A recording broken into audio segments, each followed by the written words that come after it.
Ladies and gentlemen, morning once again, ladies and gentlemen. May I ask that we all rise as the Minister of Human Settlements, Minister Mamoloko Kubai, is joining us.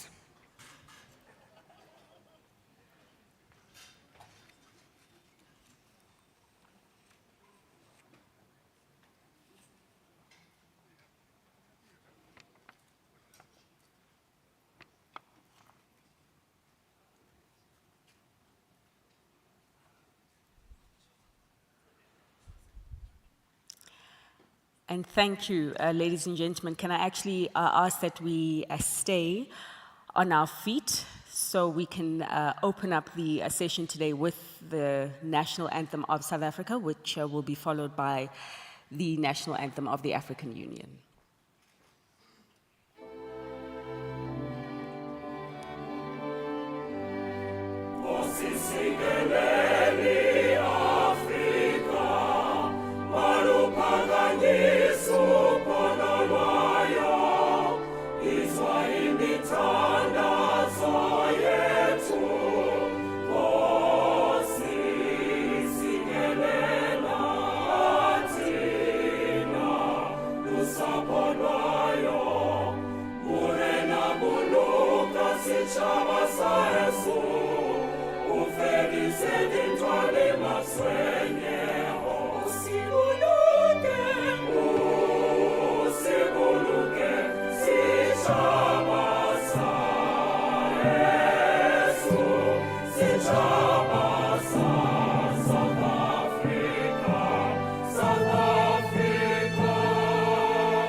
Let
Thank you. You may be seated. And an extra thank you to the program organizers who got the choir to lead us in song. It would have been a disaster if I had to do it. So thank you. I would obviously like to acknowledge in the room before we get started the Honorable Minister of Human Settlements, Minister Mamoloko Gubai. Also, I'd like to acknowledge the MEC for Human Settlements in Gauteng, MEC Motara, and the Director General, Dr. Alec Muemi, as well as the CEOs of department entities in the room, the DGGs of the department, senior managers, members from academia, and all the other stakeholders, including the media. You are welcome. Before we get going with the official program, I would just like to invite someone from the premises to lead us in the health and safety proceedings. I am told that there is someone there, sir. Thank you.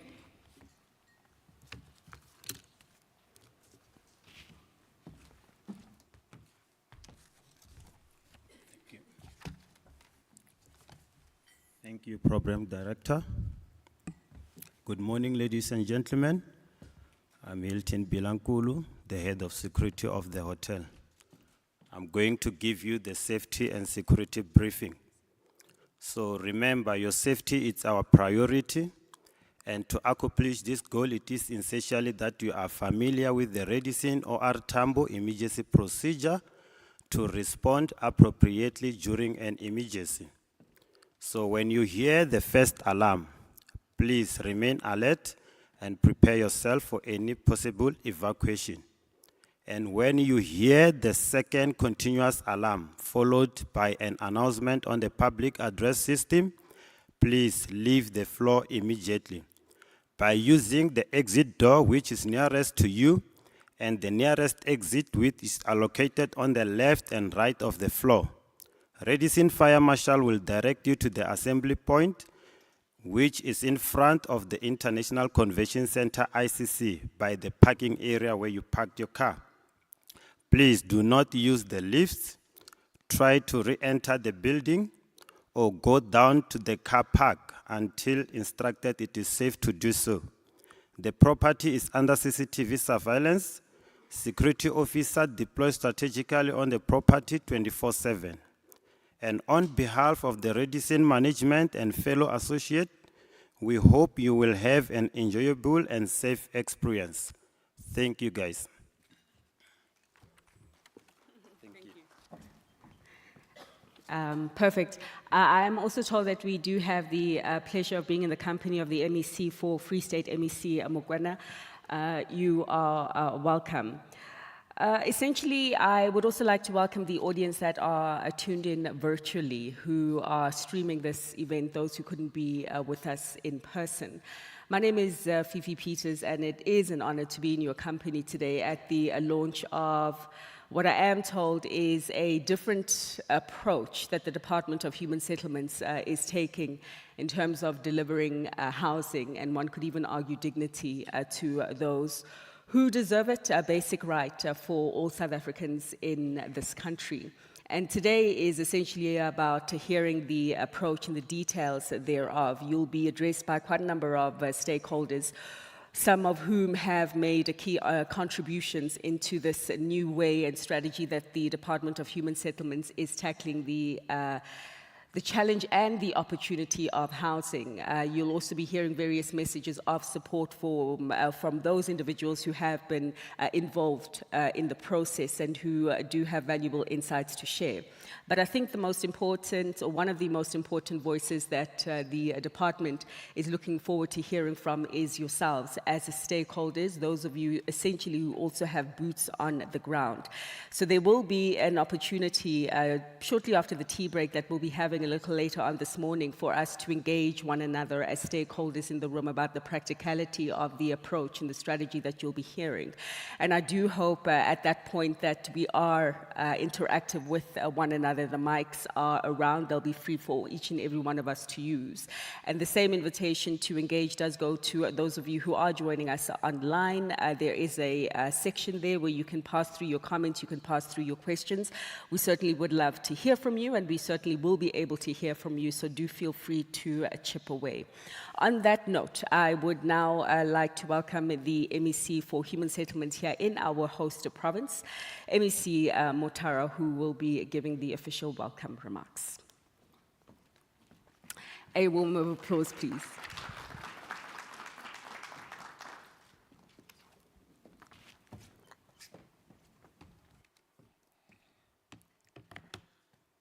Thank you so much, Program Director. Honorable Minister Ms. Mamuluko Kubai, the Free State MEC for Human Settlements, MEC Saki Mokwena, in absentia, the Limpopo Human Settlements MEC, MEC Rogers Makamu, UN Habitat Executive Director Ms. Ana Claudia Marinero Centino Bosch, who has joined us virtually, the DG of Research Strategy, Dr. Alec Moemi, the DG of the department and your team, members of the academia, and members of the various boards of the entities of the Department of Human Settlements, members of the media, esteemed guests, good morning. It is with great pleasure that I stand before you today as we gather to launch the Human Settlements Research Strategy, a pivotal moment for our country and for the future of human settlements across our nation. Welcome to Gauteng, the province that is the smallest in land size, but the most populous, and with the greatest number of backlog in the human settlements delivery. A province that accounts for 34% of the country's GDP, and the last data puts us as the 7th largest economy on the continent. Today, we embark on a transformative journey that aims to revolutionize how we approach human settlements, ensuring that our strategies are informed by robust, evidence-based research. This initiative is not just a response to the pressing challenges we face, it is a proactive step towards creating vibrant, sustainable communities that meet the needs of all our citizens. Research is the backbone of informed decision-making. It allows us to understand the complexities of human settlements, how they function, how they can be improved, and how we can ensure equitable access to housing and services for all our citizens. By systematically studying our projects and their impacts, we will identify best practices, address challenges head-on, and innovate solutions that are tailored to the unique dynamics of not only our province, but the country as a whole. The Human Settlements Research Strategy will enable us to gather critical data, analyze trends, and engage with communities to understand their needs better. This approach will not only enhance our current projects, but will also inform future initiatives, ensuring that they are responsive, but also effective. Moreover, our commitment to research aligns with our broader vision of building resilient communities. We recognize that human settlements are not merely about bricks and mortar, they are about fostering social cohesion, economic opportunities, and environmental sustainability. This strategy will empower us to create spaces where people can thrive, where families can grow, and where communities can flourish. I urge all of us here today, policymakers, researchers, community leaders, and all stakeholders, to embrace this strategy wholeheartedly. Let's collaborate, share knowledge, and harness our collective expertise to drive meaningful change. Together, we can ensure that our human settlements agenda is not only ambitious, but also grounded in reality. In closing, I want to express my gratitude to everyone who has contributed to this process. Your hard work and dedication are invaluable as we move forward. Let's look ahead with optimism and determination as we launch this human settlements research strategy, paving the way for a brighter future for our province and for the country as a whole. Welcome to Gauteng. I thank you.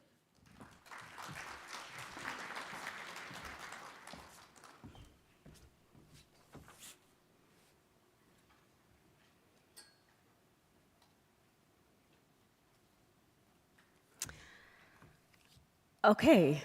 Thank you so much, MEC Mutara. I would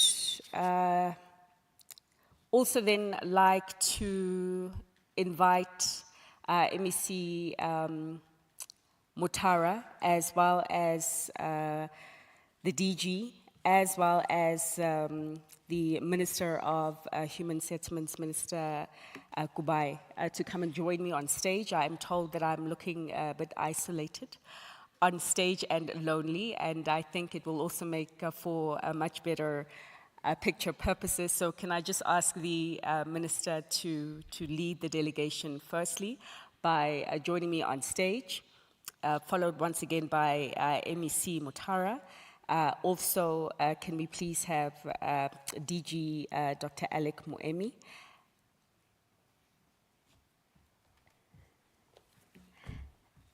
as well as the MEC for Human Settlements, MEC for Human Settlements in the Free State, MEC Mugweno.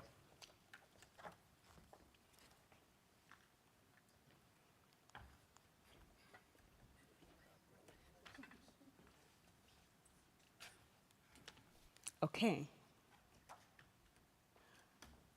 Right. Thank you so much. You have made the stage look impeccably furnished, and I think the photographers thereof will have a lot more to appreciate. Moving on, as many of you would be aware, today also marks World Habitat Day, which I recently learned is marked on the first Monday of October. Interesting theme that the United Nations does have this year in terms of involving young people more in the planning process of how their spaces that they will call home and are calling a home are tackled. I think that this is a really relevant theme for this year, just given the fact that if you look at the number of young people that do occupy the population of most cities, particularly here in Africa as well as in Asia, it is the majority, and therefore they should be at the front of the table when it does come to planning what their respective locales do look like. So at this stage, I'd like for us to watch this video from the United Nations. Will be addressed by the Executive Director for UN Habitat on this World Habitat Day. This World Habitat Day, we celebrate you, the young, the brave, and the change makers of today and tomorrow. You are at the heartbeat of our cities, the force driving us toward a better future. As baby boomers and Generation X pass the baton, we need millennials and Gen Z to step up and shape our world. World Habitat Day was set up by the UN General Assembly to reflect on the state of the cities and human settlements and the right to adequate housing. But today, we invite you not simply to reflect, but to act. This year's theme, Engaging Youth to Create a Better Urban Future, calls on young people to lead the way in shaping a world that reflects our shared dreams. Adequate and equitable housing is not just a right, it must become a reality for all. We live in a time of multiple crises: housing, conflict, and climate. 1 billion people are struggling in slums, and over 300 million face the unbearable reality of homelessness. These are not just numbers. They are young families, your friends, and your peers calling out for safety, dignity, and hope. Sustainable urban planning and housing are at the heart of our fight for a better urban future. Housing is the foundation of sustainable development. It impacts everything from poverty reduction and gender equality to climate action. And it empowers you, the youth, to build the future you deserve. On this World Habitat Day, we invite you to engage with us to find solutions and ensure that the right to housing and sustainable cities and communities is our reality. Together, we can create a world where no one is left behind. Thank you. We shall applaud for her in her absence from the physical room, but no doubt her virtual presence was well felt in telling us to not only reflect on this World Habitat Day, of course, but also to act. And I think that many of you, and even myself as a journalist who has been covering the story of South Africa for well over 10 years, we are aware of our challenges, but we're also aware that we have been placed at a beautiful nexus right now to chart a better course. And I think that the purpose of today really is just to talk about that better course and the solutions on the table to come and address a lot of the backlogs. And so to set the scene formally for today and set the scene for the research strategy more specifically, I would like to ask Dr. Alec Moemi to take the mic from me and lead us in the insights that were drawn from the strategy. So thank you.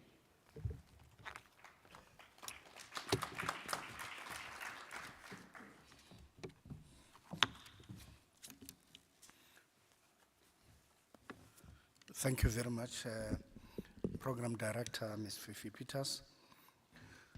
Allow me to acknowledge the presence of the Honorable Minister, Mamluko Kubai, the Minister of Human Settlements, and her colleagues, the two provincial MECs, being the MEC of the host province, Honorable Tasnim Mutara, and also the MEC for the Free State Province, Honorable Saki Mokoena. Allow me just to highlight that today being UN Habitat Day, Minister deemed it fit that it be a good day for us to launch our research strategy, and this being given the thoughts and considerations, some of which are reflected and echoed by the Director General of UN Habitat, and in which she does state that we have to think hard about the solutions and to act here to ensure that we are able to provide everybody who require shelter and housing to have those needs fulfilled. UN Habitat itself has been a pioneer in harnessing the global thoughts towards addressing local challenges in several countries which it operates in. I now wish to go straight to the presentation, which seems to set the scene in this regard. If it could be flattered, please.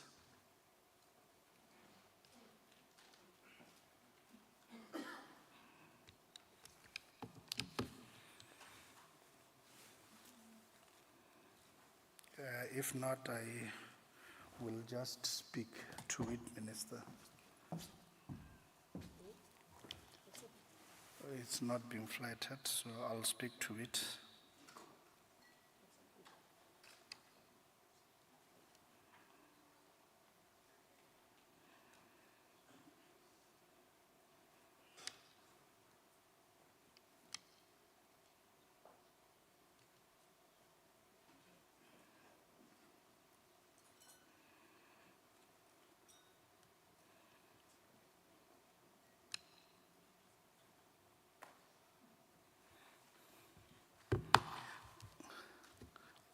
In short, Honorable Minister, we have decided that we review where we come from and we address the challenge facing us. South Africa has a big challenge of housing backlog, and we have a challenge of a constricting economy that is not raising sufficient resources enough to address the challenges we have.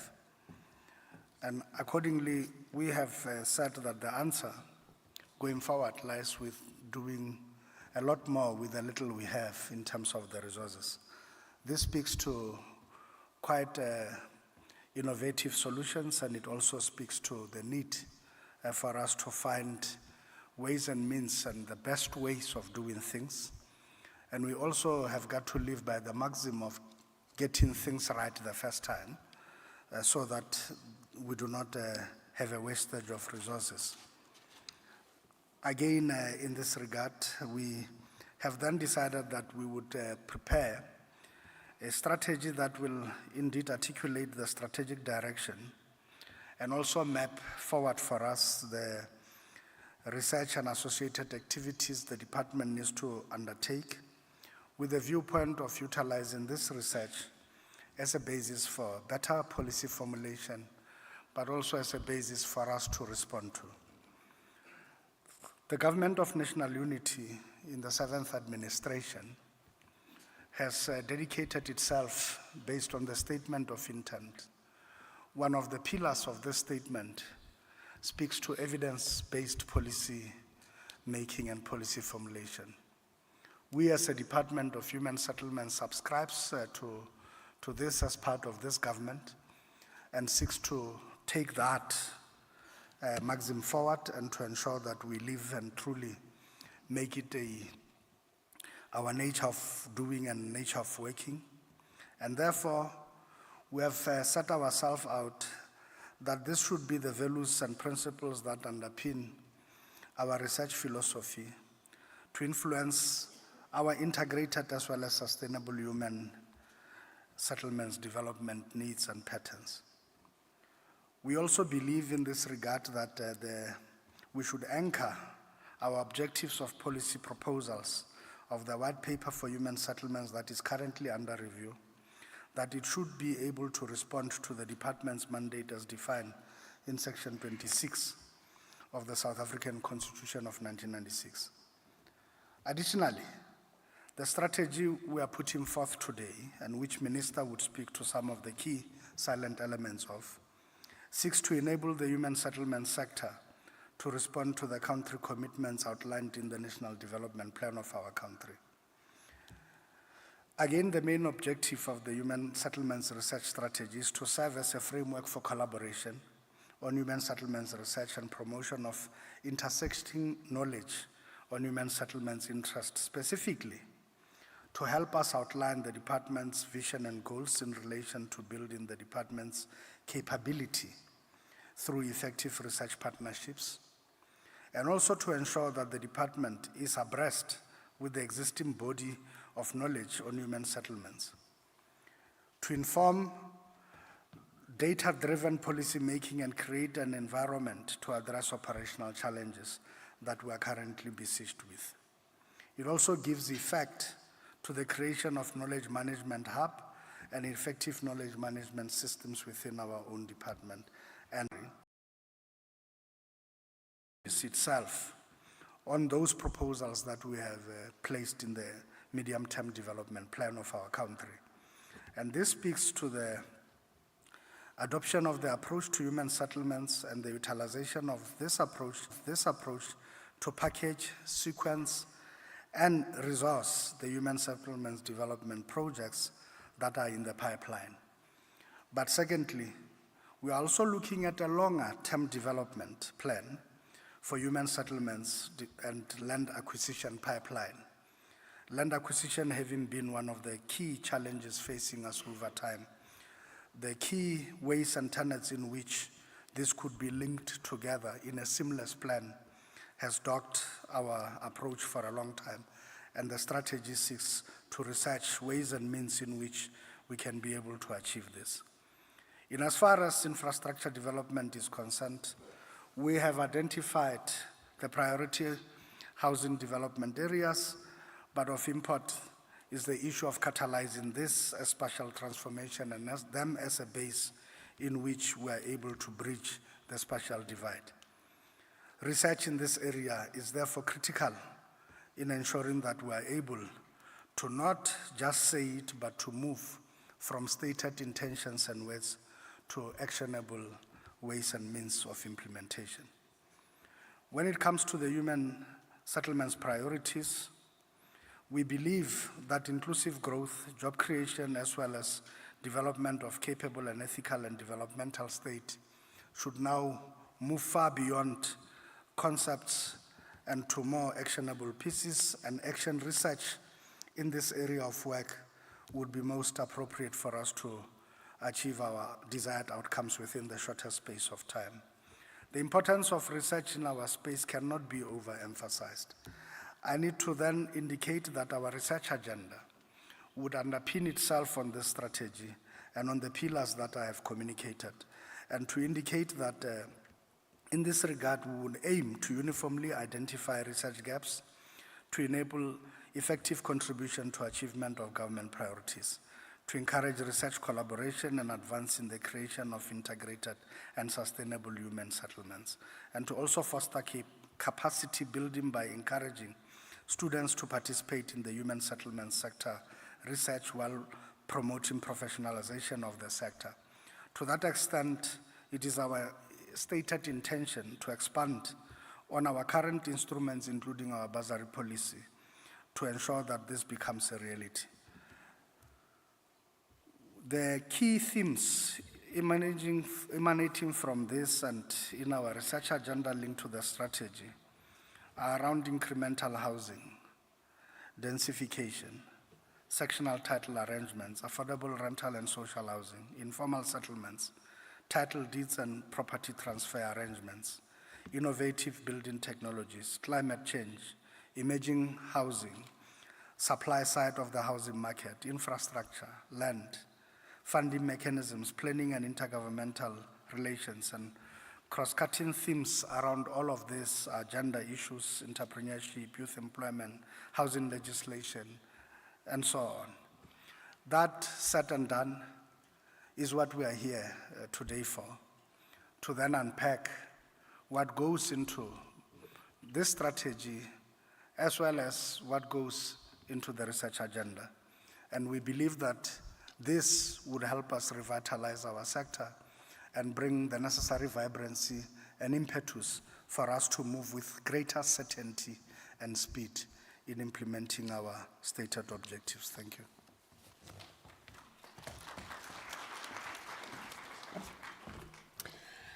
Thank you, sir. And thanks once again to the department, of course, for putting this event together in partnership with the Sowetan. I think those of you that do follow the financial markets or do have vested interest in financial markets and your investments there would know that the period July to September has been a good one for it, and it's been because of the GNU that you have spoken about, sir. In fact, in the financial markets from July to September, which is the third quarter, we had a record performance from the JSE. And if you look at a lot of the stocks that push the JSE to this record, it's stocks that are faced here in South Africa, have their bread and butter here in South Africa, and actually quite a number of construction and infrastructure stocks.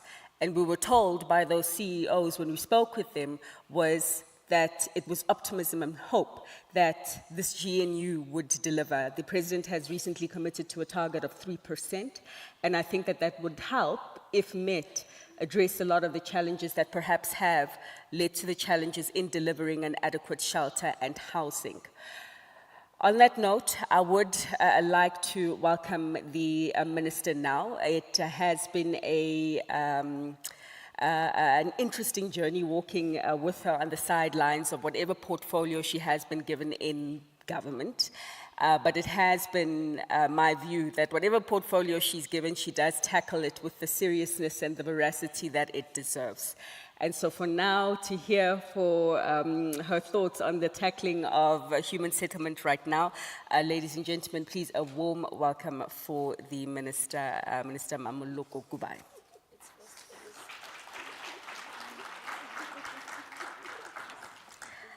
I am told there is a program change. No? Okay, okay. All right, thank you. Thank you very much, Fifi. We were juggling around, so I think the briefings notes didn't arrive.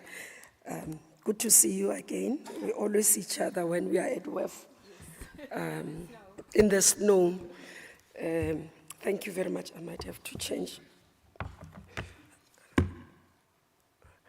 Thank you very much, Fifi, as our program director. Let me acknowledge the presence of the MEC for Human Settlements in Gauteng, MEC Tasneem Mutara, acknowledging the MEC for Coxstar in Free State, MEC Mukwena, the National Research Foundation Chief Executive Officer, Prof.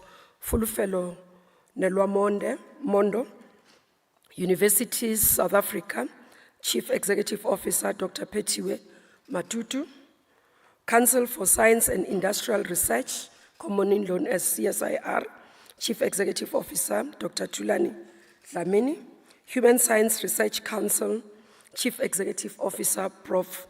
Sarah Musweta, members of the Ministerial Advisory Panel and advisors to the Minister, the Director General of the Department of Human Settlements, Dr. Muyemi, and senior managers, executives of our entities. I've seen the CEO of PPRA, the CEO of NHPRC, the acting chief ombudsman for CISOS, and the CFO of CISOS. I don't know if I've missed somebody else, executives here. Panelists who have joined us here, and most importantly, as we have committed previously, our partners, Sowetan Dialogue. I think it's important for me to highlight this. We've agreed that as a sector, we are going to formulate partnerships that will leverage and on each other with our partners, but enhance our work. So I'm happy today that we have Sowetan partnering with us as part of enhancing our message and collaborating with us to be able to deliver on our services. Distinguished guests, ladies and gentlemen, it is quite a great great moment and excitement for me as we gather here today, one, to celebrate the World Habitat Day, but most importantly linked to the launch of our Human Settlements Research Agenda. As a former Minister of Science and Technology, many of the colleagues who are sitting here have had the privilege to work with, but most importantly, as a student in University of Johannesburg, I am excited that this work that is starting today, it is in collaboration with universities, and we can enhance our work to ensure that not only do we leverage on each other, but we can be able to find solutions that are research-based. This year we celebrate World Habitat Day under the theme, Engaging Youth to Create a Better Urban Future. As a country that has a youth bulge, this year's theme that recognizes that cities are becoming home to a new generation of leaders and change makers, and that young people are at the heart of transformation, and we have to find resonance to this, but we have to ensure that they drive the transformation themselves. The participation of the young people in all spheres of society can no longer be postponed.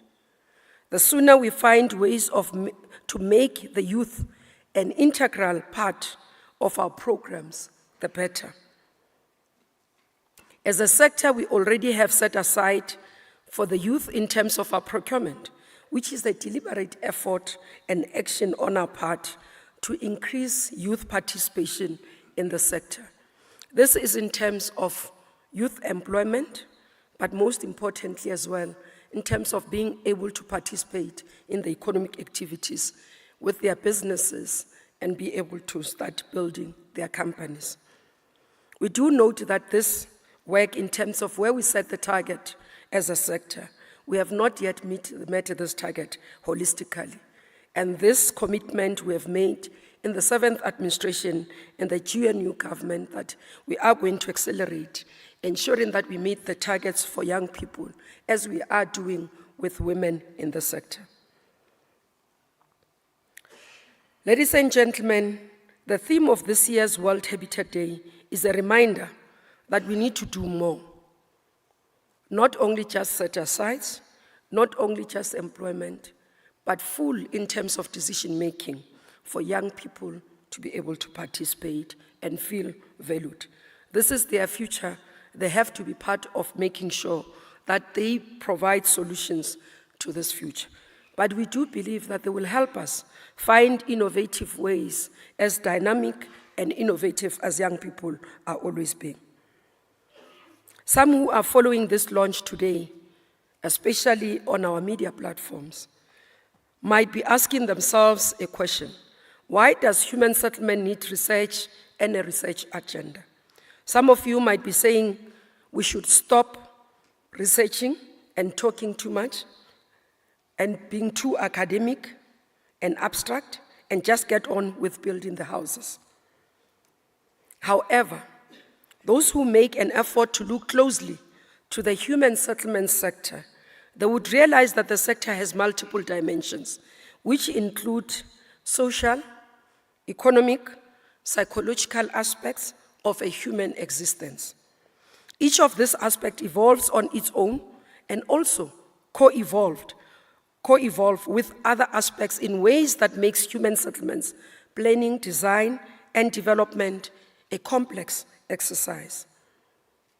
As you are aware, we are in the final stages of our new human settlements white paper development policy development process. The new white paper policy will provide an enabling overarching policy framework for the delivery of sustainable human settlements, and that are spatially integrated, inclusive, and equitable through a holistic approach involving robust stakeholders' engagement. Flowing from the policy review and policy proposal of the white paper, the housing code will be reviewed and rewritten to encompass the new approaches to give effect to the delivery of an integrated and sustainable human settlement. This review will inform the development of strategic plans across the sector, this meaning in the national department, in the provinces, but most importantly, in also our districts. It will help us to have a focus in terms of our implementation, but make sure that as government, we are able to implement the work that we want to do with our partners across government, business, academia, and civil society, so that there is a policy coherence and certainty in South Africa. There's been a criticism that human settlements policy has experienced considerable inertia and a dearth of fresh thinking, particularly in a way it has been institutionalized and implemented. Our critics further says that there's been little systematic reflection on past practices or deliberate experimentation with new ideas, agendas, policy instruments, and initiatives such as inclusionary housing, new building technologies, urban densification, the release of well-located land, and small-scale rental housing. The decision we took as the Human Settlements Portfolio to review our policies was an admission that we need to shift the sector to evidence-based policy making and program implementation, but to change gear in terms of the pace and scale of what we are doing.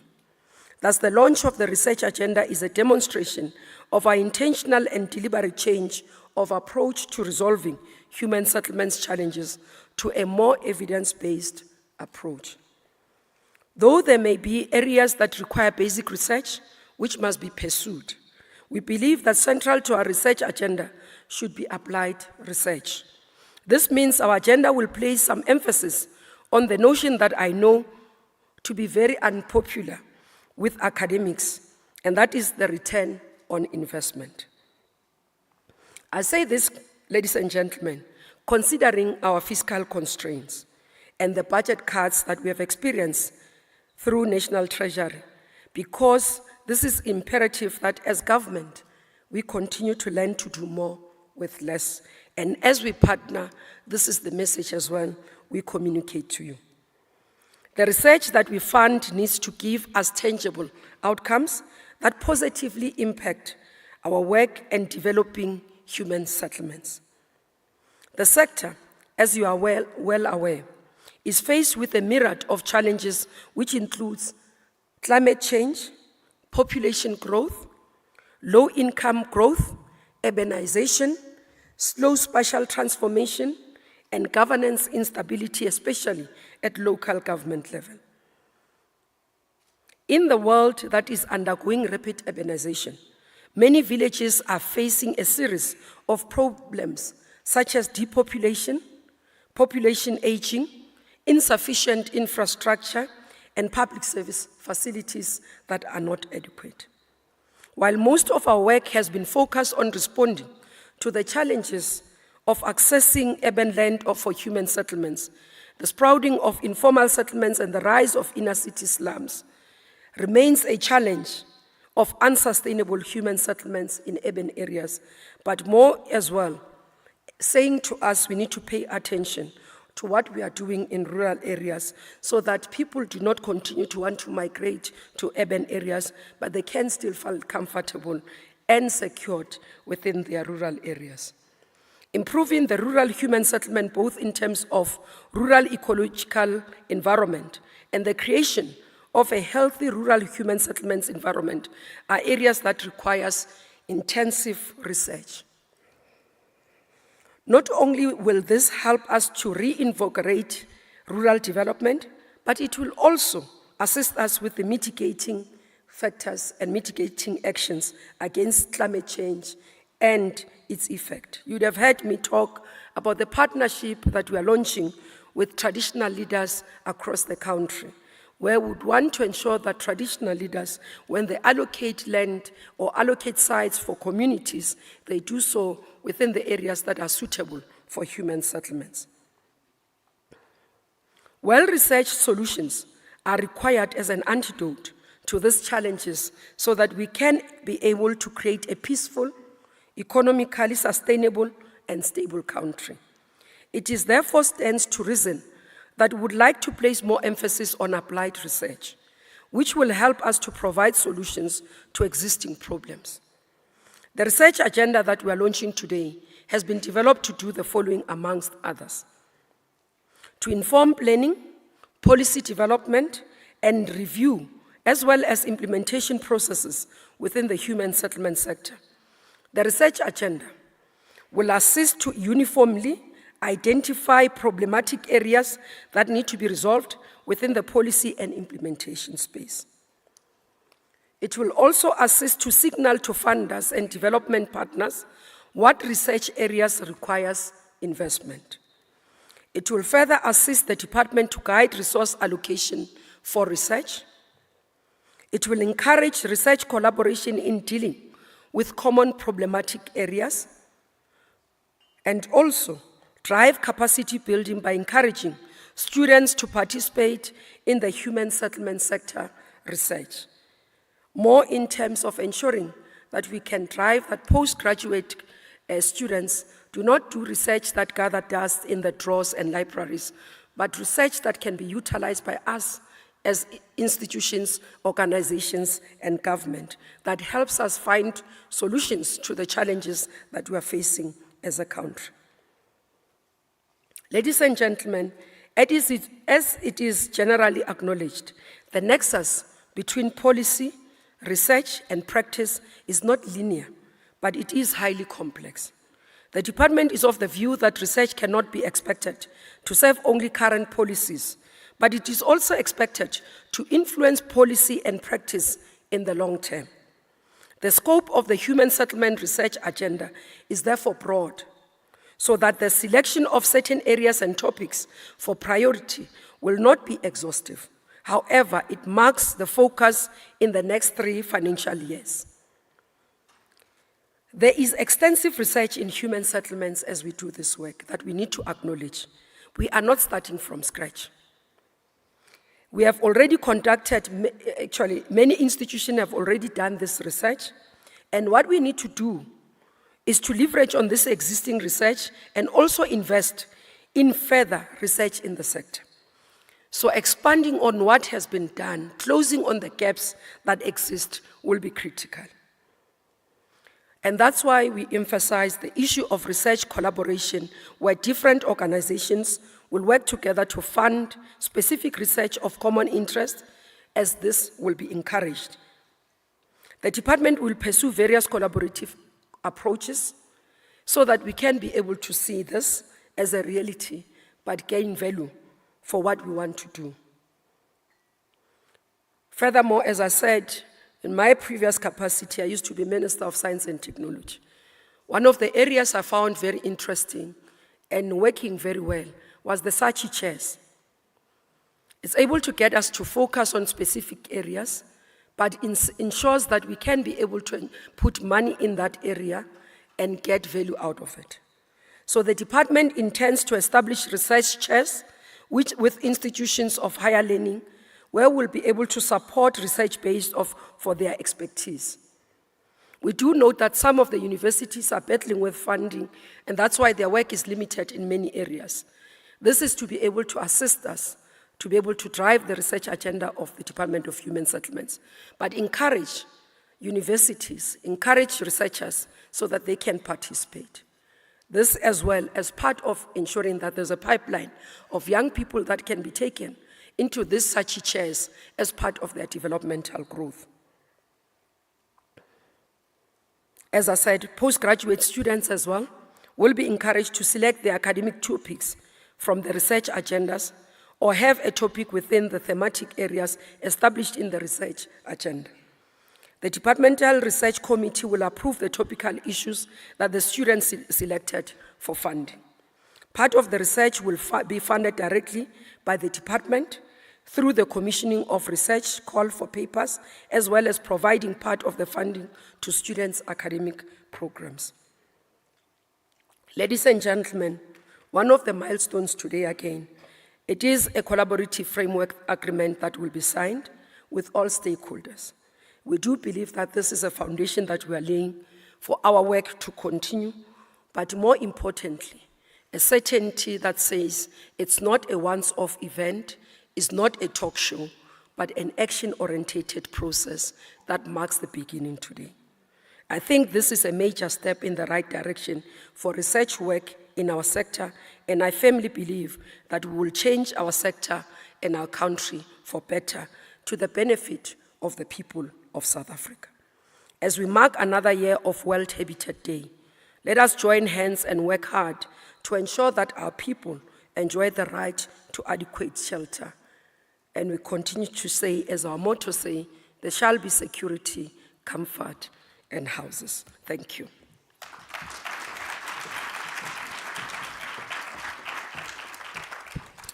Thank you. So on that note, with the opening marks having delivered and the scene being beautifully set, we're going to take pause for a brief tea break for around 10 minutes or so. And I'd also encourage those of you who are tuned in virtually on the Sowetan platform to do the same, grab a tea or coffee. We'll be back, and perhaps in that time, maybe you can think about some of the contributions you would like to make, as you do hear from many of the industry stakeholders who will be continuing with the program for us and also making their own contributions. So tea will be served where breakfast was served, right there on the left, and we will see you shortly. Thank you. And I would like to invite the ministers and the MEC to take their seats. Thanks. So many cooks. This one's telling me that. I'm so sorry about that. It's okay. Oh my gosh. Okay, thank you so much for hosting. Don't worry about it. How are you, Fifi? Yeah, I'm good. You're looking cute. That's as good. always. Thank you. I love the style. It was meant for Sorry, sir. I'm so sorry, sir. I'm so sorry, sir. And thank you. Sorry about your presentation. It's okay.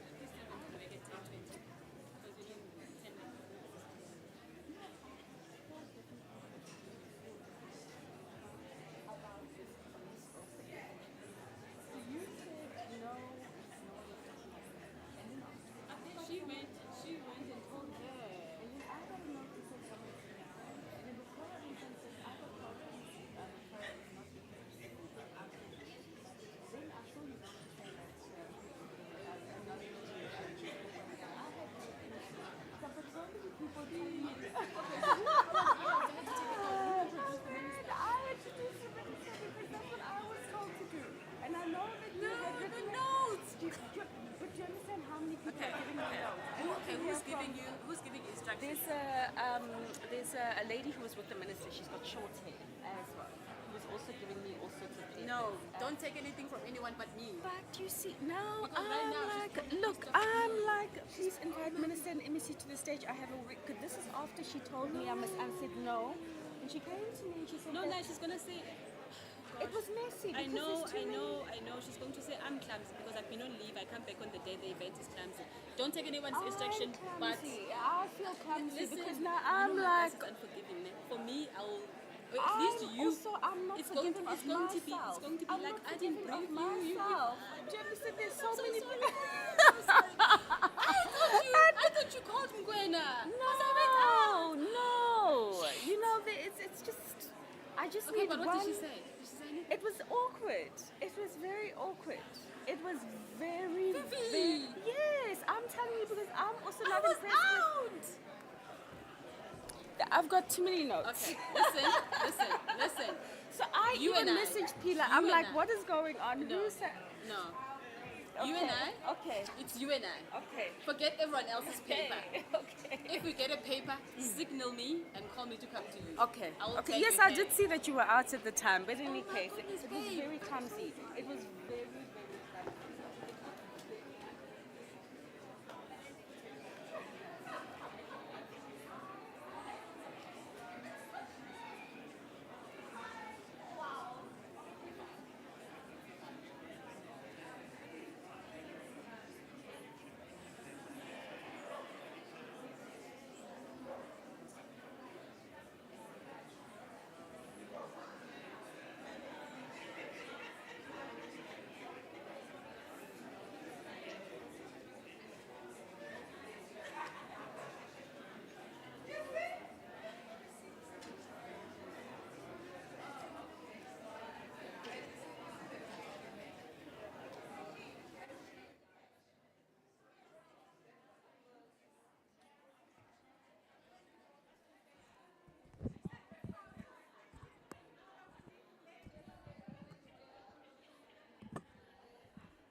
Okay. Ladies and gentlemen, welcome back. Could I just invite everyone else to take their seats, particularly those who are still outside at tea? Do feel free to bring in your tea and have it in the room, as we would like to get on with the program. Thank you.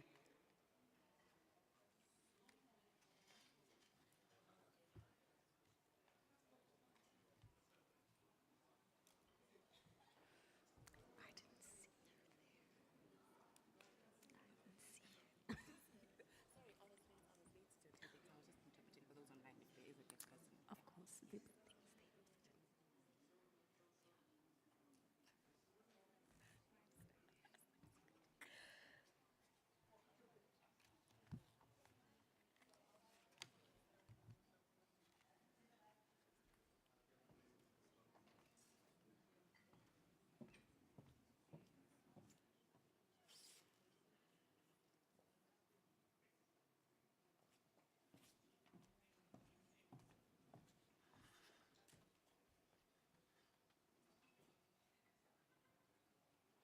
Is Mr. Elliot Matebula in the room? He's around. Is that you, sir? We are looking for you, sir.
Ladies and gentlemen, thanks once again for your patience. Could I ask you to once again rise just to observe formalities as we do welcome the Minister and the MECs back in the room with us.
Thank you. You may be seated.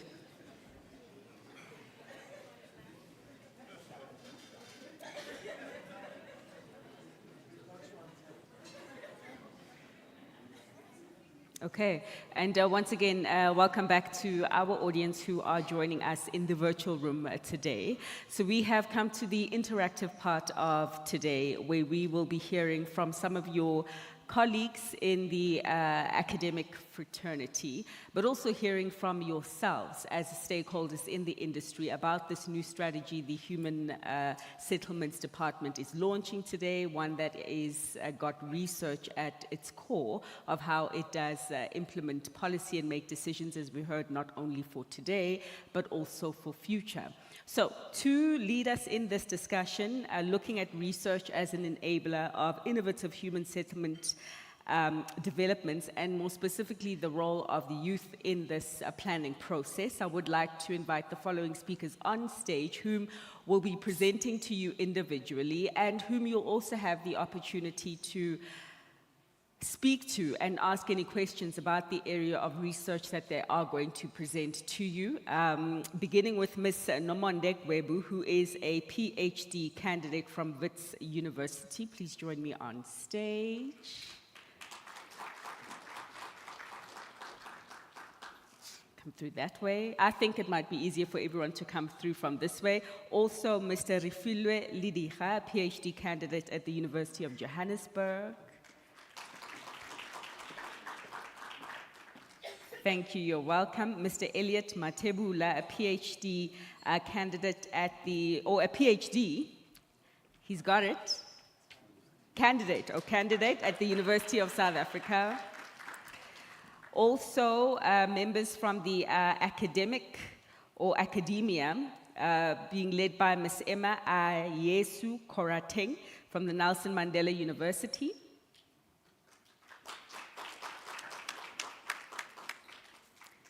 Wonderful. And last but not least, Dr. George Akwechuku Onatu from the University of Johannesburg.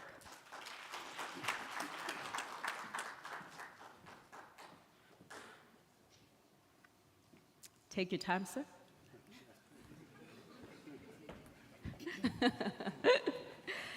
As I said, each of our speakers here will be addressing us on their particular area of research, helping to contribute to what the Department of Human Settlements is trying to achieve here.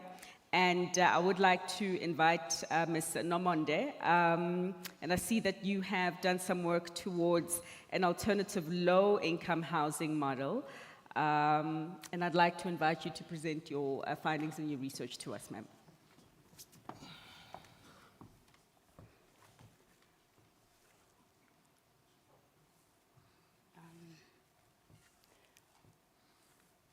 Thank you. Good morning to all. Thank you for this opportunity. It certainly is an honor to be here. The topic, research as an enabler of innovative human settlements and the role of the youth. My views are from the perspective of being an architect, of being a lecturer at the University of the Witwatersrand, and being a PhD candidate, all specializing in housing and human settlements in all these roles. I'll jump right in.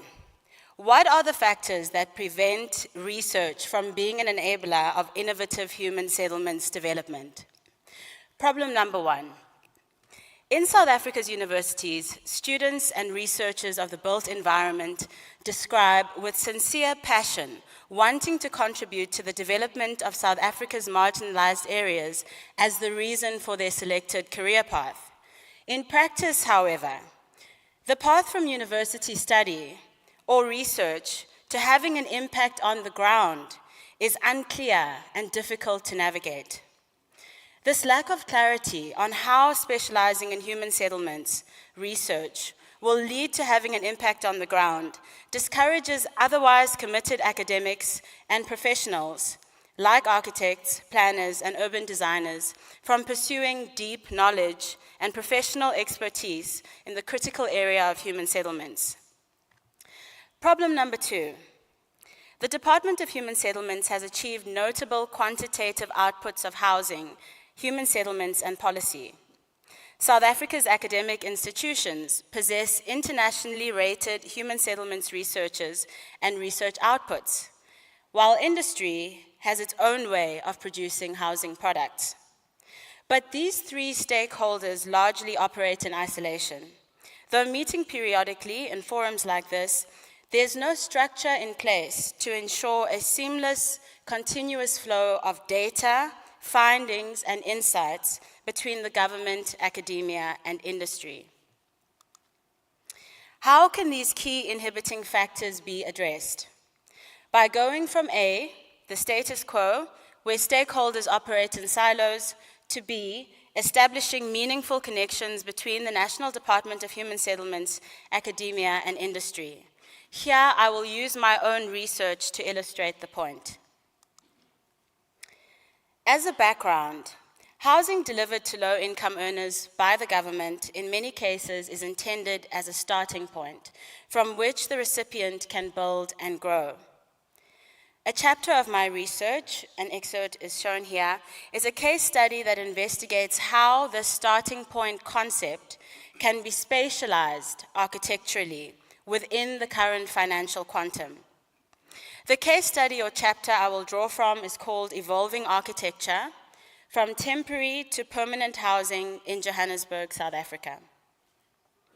By applying various building techniques, the case study residents of Stretla, Alexandra, have developed a method of evolving their state-delivered temporary zinc sheeting homes into permanent brick and mortar structures. Row A shows a typical street view of what was initially delivered. Row B shows the same street 9 years later. And row C shows the step-by-step process undertaken by the recipients to evolve the dwellings from temporary to permanent housing. The key finding is that where the state experiences economic constraints in its delivery of temporary housing, the research went on to identify specific, more carefully selected materials to deliver as a start because of their potential to be evolved by their users into permanent housing. The broader research is done by similar architectural design atelier, engaging communities to reimagine RDP or BNG housing in one case study, and social housing in another case study, led by design, but within the current financial parameters. So how can academic research outputs like this be linked to the research agenda and implementation strategy of the Department of Human Settlements? And how can graduate opportunities to develop and implement research outputs like this be made available on the ground? The Department of Human Settlements, as I'm glad I've heard today, can materialize these connections and foreground the youth in its rightful place by firstly, collaborating with academia to provide postgraduate bursaries for youth in its research or professional training specializing in human settlements. But secondly, offering graduate opportunities for research outputs to be further developed and implemented on live case studies that are in dire need of development. These two strategic moves by the Department of Human Settlements would enable research outputs to facilitate innovative settlement development and would place South Africa's youth at the heart and forefront of the project. Thank you.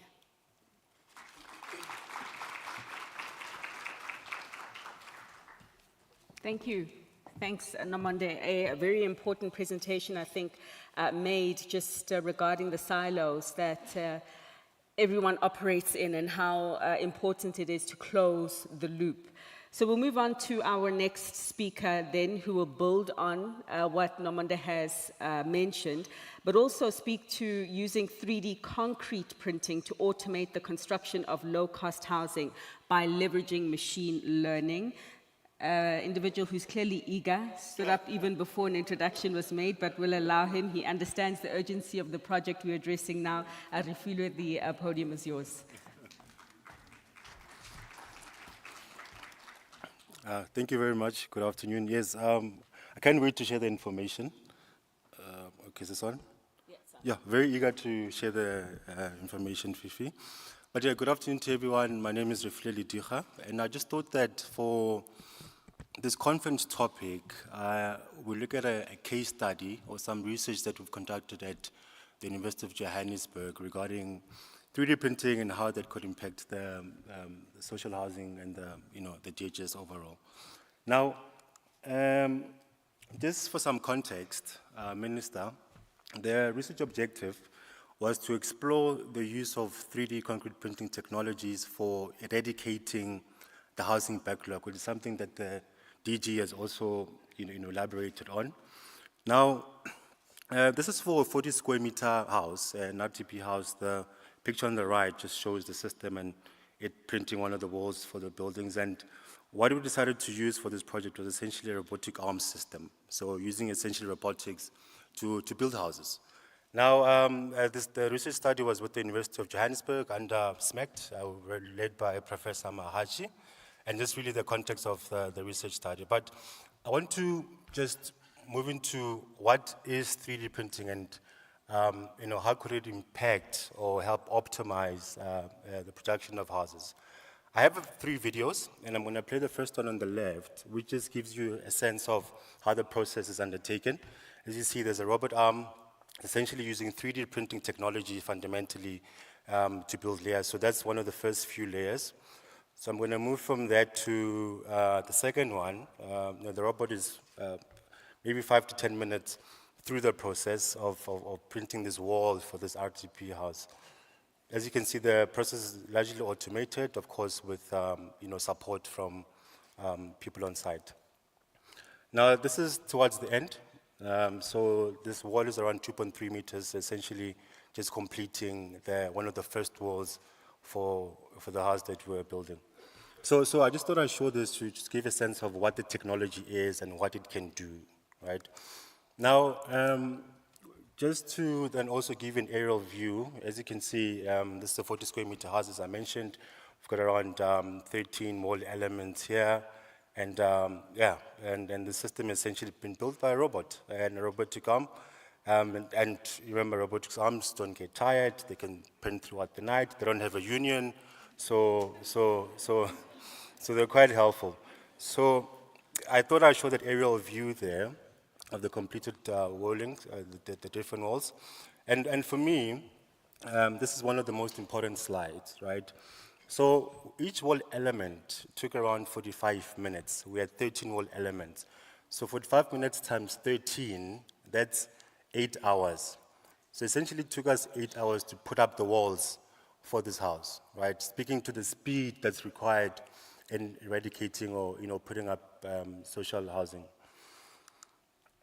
Just for information, in terms of uptake with regards to the technology, we see a lot of activity in North America and in Asia, but what we're starting to see now is that more and more countries in Africa and South America are participating, basically based on the value this technology can bring to putting up houses. Then on the right is really just the number of projects that have been built. What you see is, of course, exponential growth in terms of adoption as more and more contractors and government are seeing value in this technology. Now, just to speak to the theme of today's conference, the ladies you see on the left are the ladies that were part of this process. So essentially contractors, we call them modern contractors. Obviously more tech-orientated and so forth, but key is that they've got limited construction experience. So it's an avenue for young people that are technology-orientated and so forth to get involved in construction and so forth. Now, there's a time and cost benefit as well in terms of the research that we've collated so far. So there's a value prop there. And another key one, especially in alignment with the Sustainable Development Goals, we find ways to integrate green material and so forth to reduce carbon emission. We do acknowledge, though, that it's a disruptor, in the sense that we don't need bricklayers, for example, on site, because the system essentially takes care of that, right? But in the same breath, we need to be socially responsible. Our research has showed that there's no net loss of jobs on site. It's just upskilling and repositioning. So I think that's very important, especially in the context of SA. So I think this is an opportunity, Minister, as the research has been conducted, and we want to get to commercialization of that research. And this is against what you've said around that research shouldn't gather dust, right? Research shouldn't gather dust and should be applied, and that's support and collaboration we hope we'll get. And maybe for MEC Motara, we've engaged with the city of Johannesburg, and we hope to build a smart village. They've committed, and I hope we can hold them accountable, MEC. But thank you very much.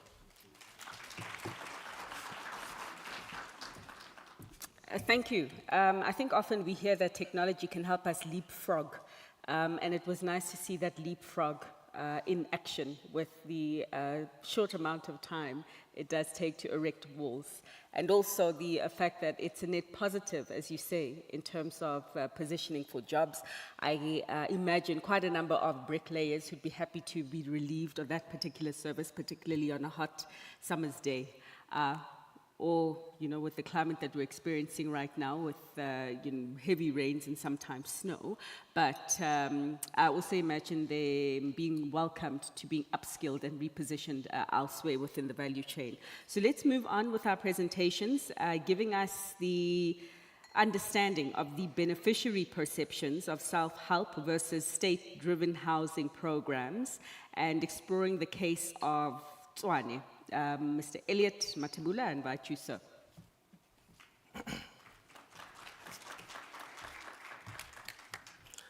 Is it good morning? Good morning.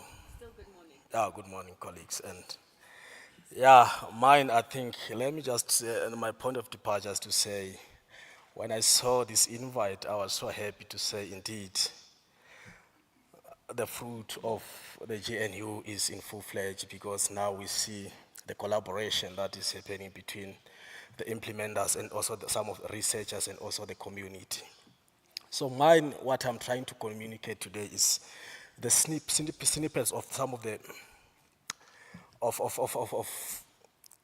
my start result here that they have to do with, but my interest is only on on poor urban groups. Hence, I went to focus more on self-help, which is self-built in other ways. They can be so-called also self-built and state-driven housing. So I wanted to share some of the result that I got, and also some of the challenge that I've seen with the current policies that are being implemented. And I realized from my master's studies that sometimes the challenge or the problem is not the implementation. I think the problem is what we are implementing, the policies. Therefore, I came to say, no, let me just focus. I wanted to take another 10, but I said, let me focus on the policy now, on my PhD. Hence, I came to this topic to say, I want to see how we can propose a policy that is tailored to the context of South Africa, especially the urban context, to say how can the best model to deliver the housing that is affordable, and also not only affordable to the beneficiaries, but also to the state. Hence, I brought this. So I start to say, initially I have a presentation, but I thought maybe let me just do but I thought let me just go without, this is my study. And also I want to thank Minister and the department for this opportunity, for also bringing the academics and the research in trying to find solution, and also in developing the policies that are aligned with the needs of the people. So the aims, so I try to say, let me just try to link my study, my current study, of which I'm about to deliver the study now. So I just don't need some synapse, so that I link it to the theme of today. So I have three main issues that I need to focus on, yes. Given the limited of time, the constraint of time is the policy and the special transformation and the improvement of people, the poor people, who we know most of them were disadvantaged during the apartheid, and the pattern continued even after apartheid. I know we'll be speaking about transformation of the special arrangement in the urban setting, something that we are yet to witness, because it has not happened now. But I believe now with this initiative is something that we are going to achieve, and also through research is something that we are going to achieve. So I'll start the policies. There are two policies here. The self-help and the RDP houses. So just to give a background of self-help is, most of them, we had once community and a settlement in Soshankuve, which was self-help. And also those, if you check, I know most of us, when we thought of shacks, it's something that is undesirable. But according to study, and some of the study that have been done, and lived experience that has been done by one of the prominent advocate of this self-help, which is Turner, JFC Turner, is that indeed it's good to start with a check, because that check is a housing process and can never be, hence we say, and I believe also is the police also positioned to say, we must accept and embrace checks that are strategically, but they must be also strategically placed. Most of the shacks and settlement inside in the urban setting, I think they are discarded, far away from the cities and the towns where we know there are opportunities. Therefore, it's like we are saying, go and being poor far away from us.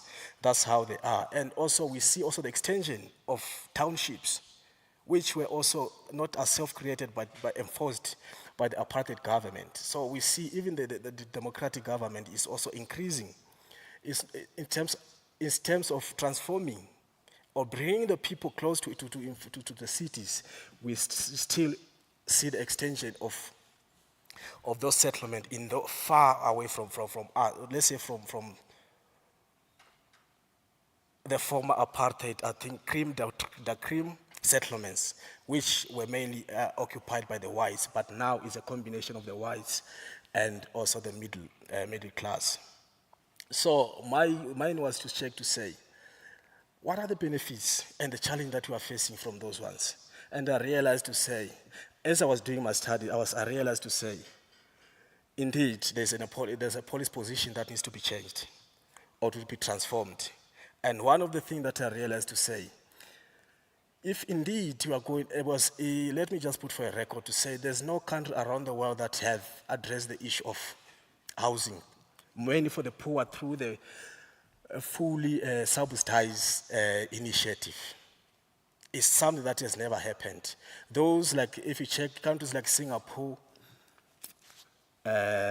South Korea, I think it's Taiwan, there is a combination of public help, self-help, and also the public policies, public housing policies. Therefore, in South Africa, I think let's try to find a solution of which that we can help to deliver the housing for the people, but also try to, because we know the government in reality doesn't have the capacity, not only the South African government, all the government do not have capacity to house poor people through the self-help, through the public housing, which is in the context of South Africa is fully subsidized. Therefore, I said, how can we try to address this issue of bring the people close to the city, and also have a policy that will be able to relinquish sort of a government from not totally, but somewhat relinquish the government from some of the duty the government is providing to the people. So my study also came to realize to say there is also need of beneficial inclusion. They must also play the part. So is to say, and let me just put on record to say, as I was doing the study, I realized to say most of the people who receive the public houses are young people. And as young as they are, and I think their contribution is just to occupy the house that has already been built. And sometimes you ask them, where is your house? They said, I don't know, I'm just waiting for the call to come and sign the happy letter. So I was like, no, I think there's also a chance and a gap that the youth also, and the young people, and women in particular also, I think they are most affected, women and youth. Because if you check, most of the households are headed by women. And if you check also on the demand, you see more women are demanding housing more than men. Therefore, I realized to say, and also we can take it historically, but for the sake of time, let's just go. So I was trying to say, let's try to bridge the gap, like to say, to transform the special arrangement, and also try to sort of to tailor the policy to the needs of the people. To say, let's try to say. Also, these also informed by the beneficial perceptions, and also by literature. To say, let's remove the government from constructing the houses, and to bring to a policy sort of assisted self-help, where the government play its role of providing the land and the services. However, given the economy of the South Africa, I realize it's even the people themselves, they confirm to say there is a need for sort of assisted in terms of material. However, the construction must be done by the people themselves, which I think, according to self-help, this will be a sort of an assisted self-help where the beneficiary have to contribute something. And also, they must also be in charge of all the process. There must be a control, the dweller control and the freedom to build, where the designing of the house must be by the government, by the people. The construction of the house must be by the people. And just to accommodate them, because I realize in Tswane there are only two after apartheid communities that have been brought close to town. It's in Lady Selbord and Denville, the RDP that were there. And I realized also people were fighting the issue of value. The value of the house was going down because of the presence of that. Then I was like, is it good? Are we weighing more on the value of the houses than the value of improving the lives of our people? So I would say the government, from the start, it is a policy, a proposition to say, that I've also proposed in my study to say, instead, the government, the money was the public housing is not public housing in nature. It can be in paper, but in reality, it's a combination of private and public, because who are building are the private sectors, and we know that's where most of the money is wasted. So to say, let's remove that aspect and let the people build their own houses at their own pace, because the people must build their own house at their own pace, and also they must, I believe they will transform the shacks into a so-called conventional housing, which I don't believe. I believe also even the shack is a conventional housing, depending on who the owner is. To the people, is a conventional housing that can be transformed.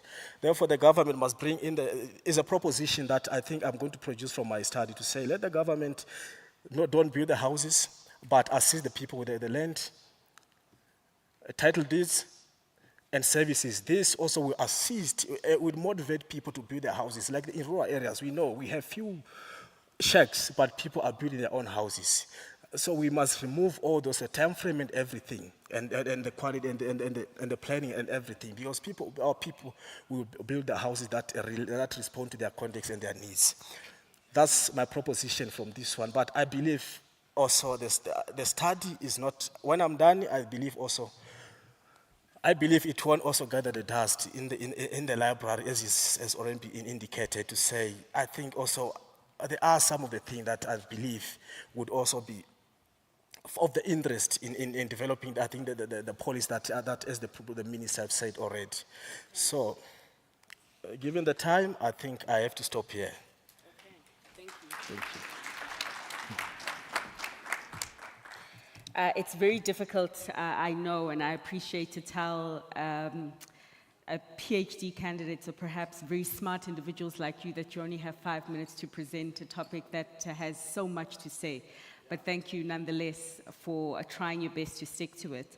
And I think just to remind the following speakers that you will have a timer that comes up that will tell you where you are, and when your 5 minutes is finish, if you can kindly wrap up, because there'll be plenty of time for us to discuss further amongst one another after lunch when we do get into the networking session. And as has already been made the case by Ms. Nomonde, the purpose of today is not just to make it an event and talk today and not meet again until next year, but to continue the conversations going forward. So, ma'am, I hand over to you. We've heard from the PhD candidates right now. We are going to hear from the members of the academic institutions, beginning with Ms. Emma from Nelson Mandela University. Your 5 minutes begins now.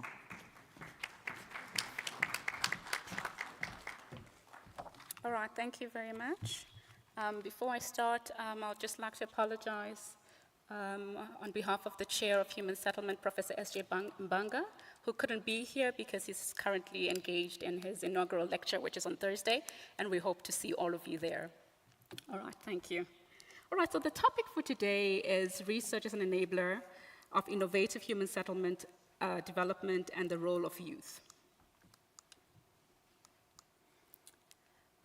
If we look at the current climate change situation, if we look at how the urban areas are, if we look at SDG 9 and 11, which respectively look at industry, innovation and technology, it also looks at sustainable cities. It is important that when we look at human settlements, innovation is paramount to make it more sustainable in the long term. When we look at youth are influential when it comes to what we do as a business, not just in academia, but also in industry. So they are change makers in the field. And of course, whatever they do, their innovation, their research is very much novel, and it gives great perspective in the space of human settlement. I will touch on 1 or 2 examples as we get along. The potential for research to inspire innovation in human settlements, and obviously its distinctive role that youth play, is the focus of this very, very short presentation that I need to finish in 3 minutes. All right, so what is the role of research in the business or in the area of human settlements? Research helps us to identify needs and challenges. There's no point to engage in any human settlement objective, endeavors, projects, if we don't know the needs of the communities and if we don't know the challenges that the communities face. That's number 1. Number 2, if we look at research provides innovative solutions. Solutions that will make a difference, solutions that that solve the challenges, solutions that bridge the gap that has been identified, obviously, through various identification projects. Innovation in itself in human settlements is vital in the sense that while we know the challenges, we cannot address them unless we come up with new technologies that are either fast, that are quick, that are sustainable, also very much friendly to the environment. So if we look at how the role of research, we're looking at solutions that include building practices. We look at cities and innovative and green infrastructure. We also look at sustainable building materials, and it's very much profound and linked to the ISBT that is currently the focus of the National Department of Human Settlements. And then, of course, there's policy development. We cannot implement ISBTs, we cannot implement innovation if policy does not enhance the adoption of it. Right, so when we do research, research provides a platform to develop, it provides a platform to engage, it provides a platform to support equitable, sustainable human settlements. And then, of course, there's community engagement.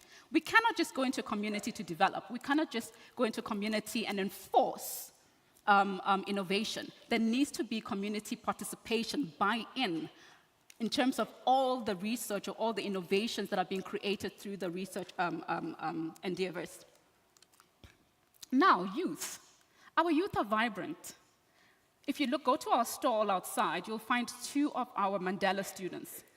As I get along, I will tell you how innovative those 2 individuals are. In fact, there's a 3rd one who couldn't join us. However, youth always come with great perspectives, different initiatives. They're advocates, they lead. When they're passionate about something, they're at the forefront of it. Then there's collaboration and participation. How can our youth innovate if we don't provide them with the support and platform? We're talking about funding. We were so excited, myself and my colleague, when our Honorable Minister mentioned funding. We were like, oh yes, we're getting money.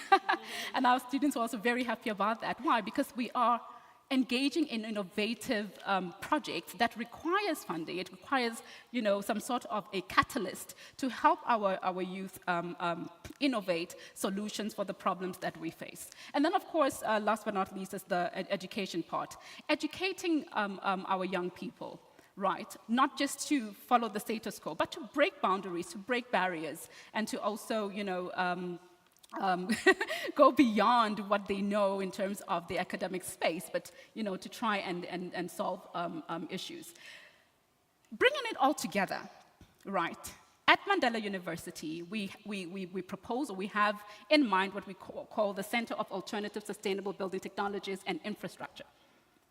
At the center, right, we aim to enhance youth-led initiatives. These are pilot projects that enhance and give the necessary support to youth to develop innovative solutions within the academic space, whether it's a master's level or whatever the case is. We don't want research that sits in libraries. We want research that makes an impact. And then collaboration. We've got to collaborate with stakeholders. We've got to collaborate with our banks. We've got to collaborate with our institutions, right? My colleague, Mr. Mashalaba, will share, please, perhaps maybe share with the minister. That is a break. If you can all turn and have a look. Yanela, please stand. Thank you. That was developed by the 2 students outside. Innovation from waste material. So it's already started, but they need a platform to commercialize this, to make it an alternative material of choice, right? So in conclusion, before I conclude, this was a project called the Ndlambe EcoSun project, very much a project that collaborated with stakeholders, industry, international partners, the community. We have the CSIR involved, NHBRC, and so on and so forth. But that's just one example of the many projects that our university is involved in. So in conclusion, innovative human settlements can obviously be fostered when we get to the junction of research and youth involvement. The one plays off on the other, right? So if we look at urban areas, they can be more sustainable, they can be resilient, right? But we need to there should be a welcoming research community, there should be an enabling, something that enhances, promotes, encourages young people to take up their space in that entire process of innovation. And then, of course, to tackle the problems of urbanization and to reach the Sustainable Development Targets, we're looking at the SDGs to mitigate climate change. We must prioritize investments and, of course, research in capacitating our young people. Thank you.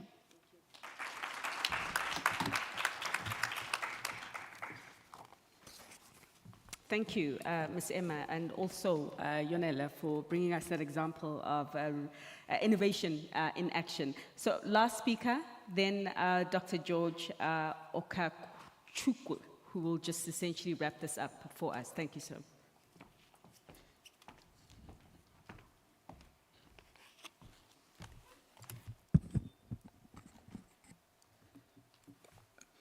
Thank you, the Honorable Minister, and thank you, National Department, for this invitation, which you extended to University of Johannesburg. I'm Dr. George Onato from Department of Urban and Regional Planning. My presentation outline, I look at human settlements. In terms of what we do, I take the students, if you look at what the DG actually in his opening remark took us, we need to know where we are starting from. So one of the things which we equally do with the youth is equally to take them through in terms of where we are coming from human settlements. From the era of public housing, we look at 1992 in terms of housing accord. I equally try to bring the youth at par in terms of Bashabelo Accord of 1994. Then we get to housing white paper together with the constitutional issues. Then we now come to the current era of 21st century innovative housing. So this is the outline of my presentation. We look at, in terms of evictions, demolitions, and we equally try to do our research in relation to the fact that these particular settings equally impact a lot in terms of socioeconomic need of the poor, inequality, marginalization, segregation. Then we equally take our youth through human rights, Declaration of Human Rights of 1945, with regards to where the South African Constitution is coming from. Then I equally take through areas of case studies. These are best world practice case studies, which we equally use in our human settlement research. You take, for example, Brazil. The new current citywide upgrading strategy is equally one of the things which we equally borrow from Brazil, where we see NGOs, universities, as well as private sectors working together in terms of informal settlement upgrade. So we are looking at a new era where we are looking at informal settlement, not in terms of criminalization of the poor, but equally to look at them in terms of the current approach, in terms of in-suit upgrade, in terms of providing socioeconomic opportunities, which they are equally part of the city. Then equally look at Singapore. Singapore is one of the countries in terms of, I've been assisting the National Department in terms of policy review, public housing, where we have 85% of their population having house ownership, secure tenure.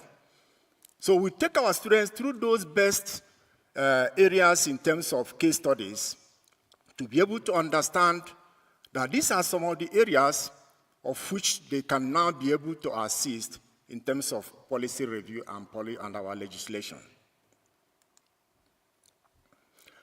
Then these are some of the aspects in terms of white paper. We equally look at backlogs.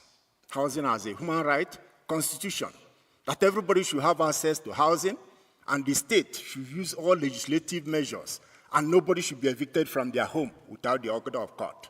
So our youth need to understand that South Africa is one of the countries in the world whereby human settlement is a constitutional issue.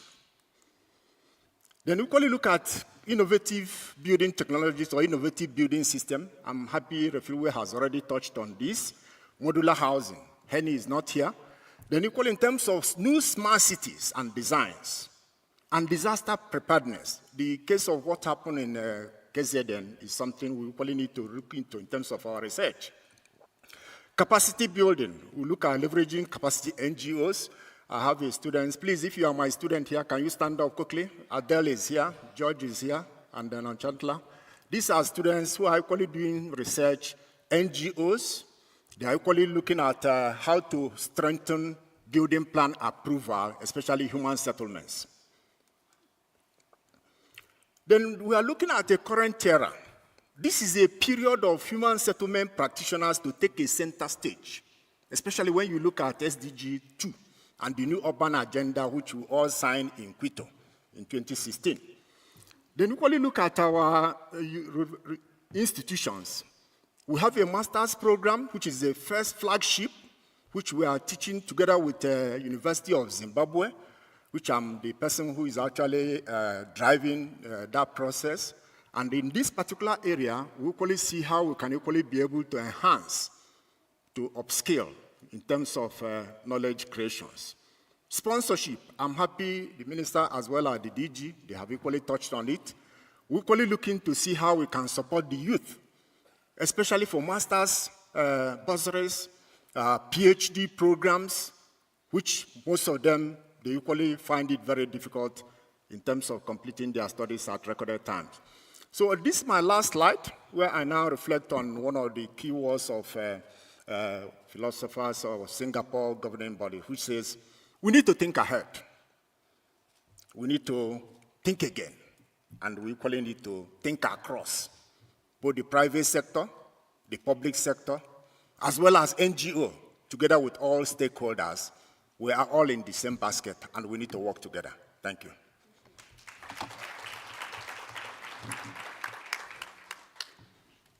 Thank you, sir.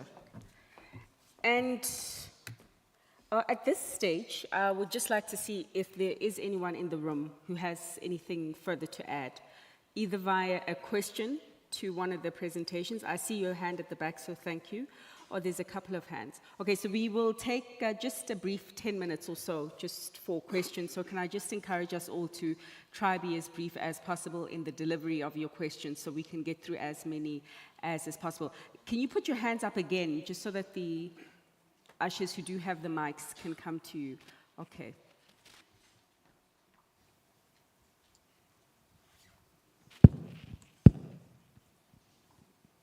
Okay, perfect. Thank you so much. Thanks for the opportunity. Thank you to the panelists. I'm Amira Osman, Sachi Chair in Spatial Transformation from TUT. I have a few points. I'll be very brief.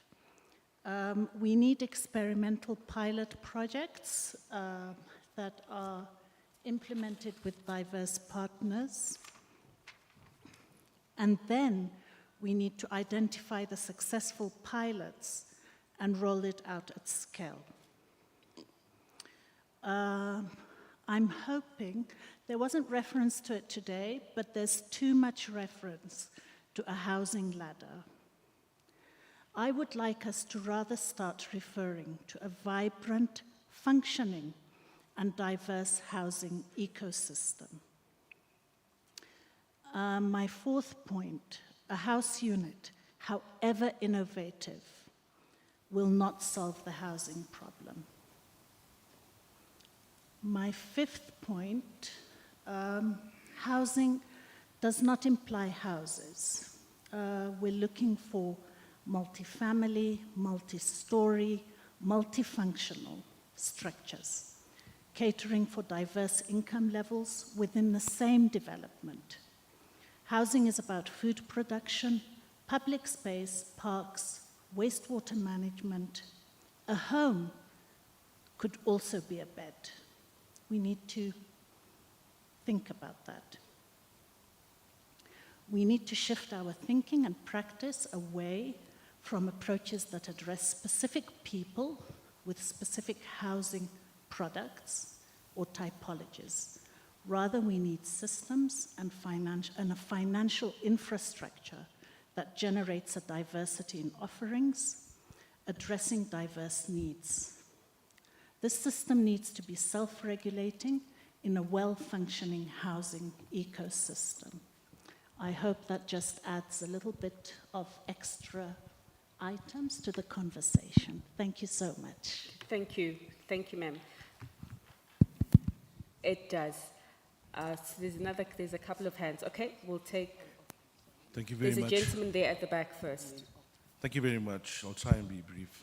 Please, your colleagues here also would like some question time. I'll speak in bullet form then. All right. Nomunde, sorry, my name is Pragasam Chetin. I'm in modular construction. Nomunde, your concept and thinking around silo effects is remarkable. I'd like to add one step further to that. It's very ego-driven.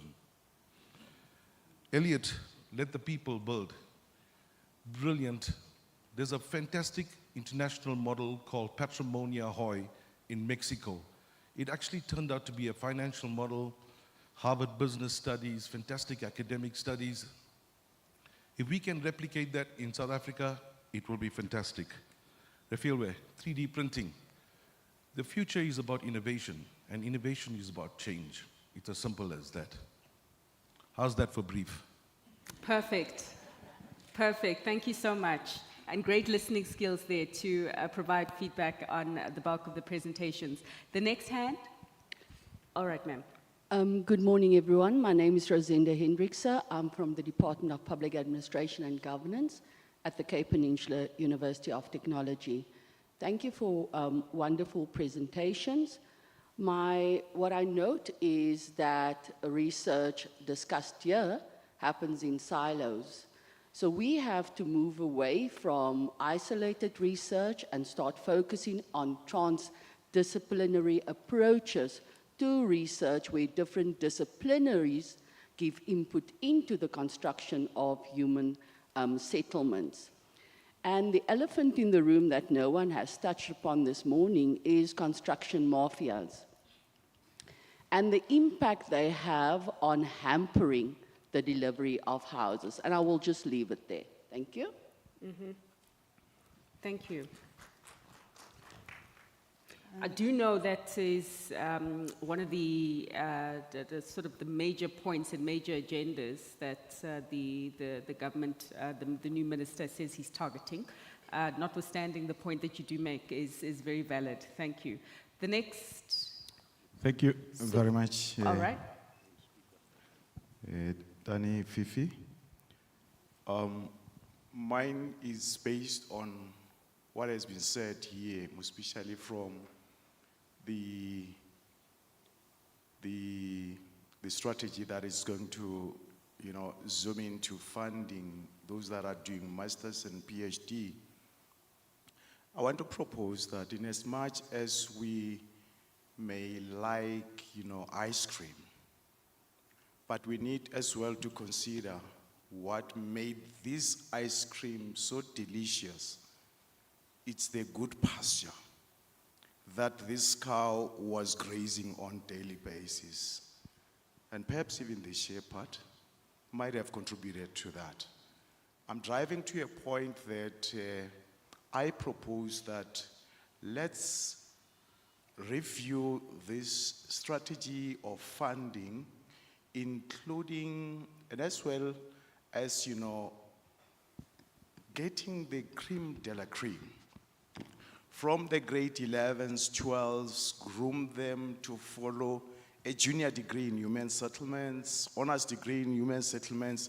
Then we produce, that funnel-like, trajectory.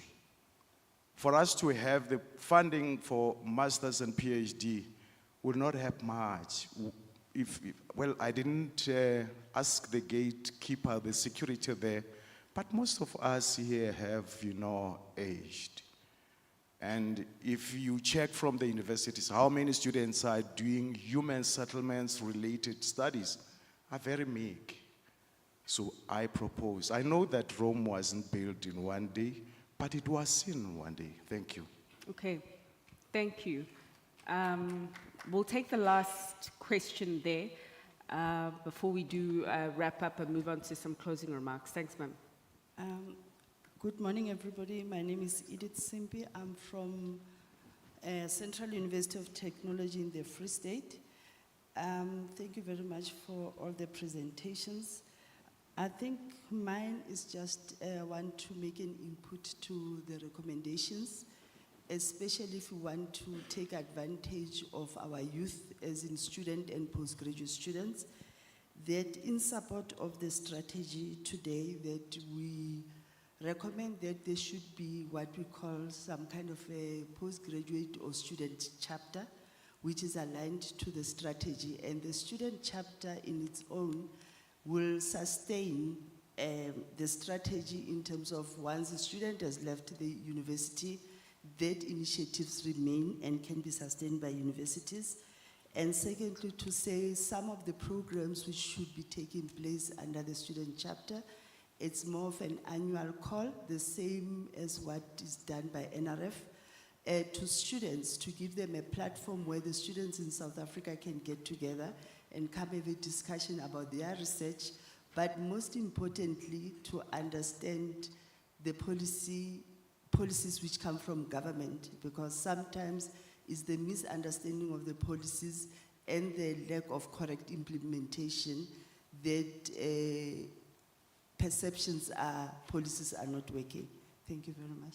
Okay, thank you. And thanks to you all. I think that, this is research in action. Thanks so much for your input. So not many questions, but okay, so we're allowed to take one more. Askis. Okay, can we come to you now? Can we get a mic? Does she have a mic by her? Perfect. Thank you very much. My name is Pekani, a town planner. I'm very fascinated about the presentations that we have just heard, especially on the one on Strata, because I was once involved in Strata. The problem that we had there is that people who located themselves there were illegal, and some of them did not have IDs. And once you evict people, after 2 days, they're there again. So I would like to see your inputs also touching on the socio-spatial aspects of planning and delivery, because the government is supposed to take care of that as well. And then with the 3D kind of building, how does that do to job creation? Because as we are having 60% unemployment, I believe creating employment for our youth, it should be everybody's business. So now if we are going to be designing and also building with those technological innovations, I believe it can work, especially for disaster management areas. But where you can do proper planning, really, we do need, the regulatory, the social aspects being taken into consideration.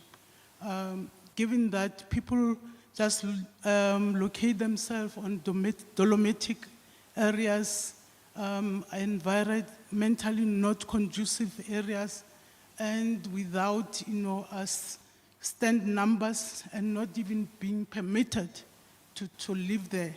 So I'm saying what you are bringing as students is very, very valuable, but don't forget about these other aspects that the government has to deal with. Thank you. Okay, perfect. And thank you, ma'am. And it's on that note that I think I'll close the Q&A session. Fantastic inputs that have been put forward by all of you, from dealing with the migration issue, particularly from undocumented citizens. We also had, I think, which is a wonderful idea about a post-graduate chapter, just to continue the work that's being done here. Obviously, making sure that that chapter is able to produce the right kind of ice cream by tackling or stepping in the education process quite early on to identify those capable learners who are able to to pursue and help the department better fulfill its objectives here. I do like the idea around just looking around the pilot projects and looking at the particular pilots that work and maybe leveling them up. And I think a valid point was also made around the construction mafia. I think that these are all points that are insightful to this discussion, and I'm sure at one stage, particularly in closing remarks, will be addressed, if not in later discussions. But on this note, I just would like to ask you to help us thank our members of the academia for their invaluable insights with a warm applause. I would like to invite you all to take your seats again and rejoin the audience at this moment. If you can just come out through here. Thank you. I do hope that you will all stay in the room with us as they... Thank you. There is another token of appreciation that would like to be extended to you, which we'll get to at the end. But in terms of the end, the finish line that we are fast approaching, at the start, we did hear that there were a number of stakeholders who also provided their input in this research strategy and process. And I would like to invite each and every one of them right now just to also give their brief message of support of what has been launched here and or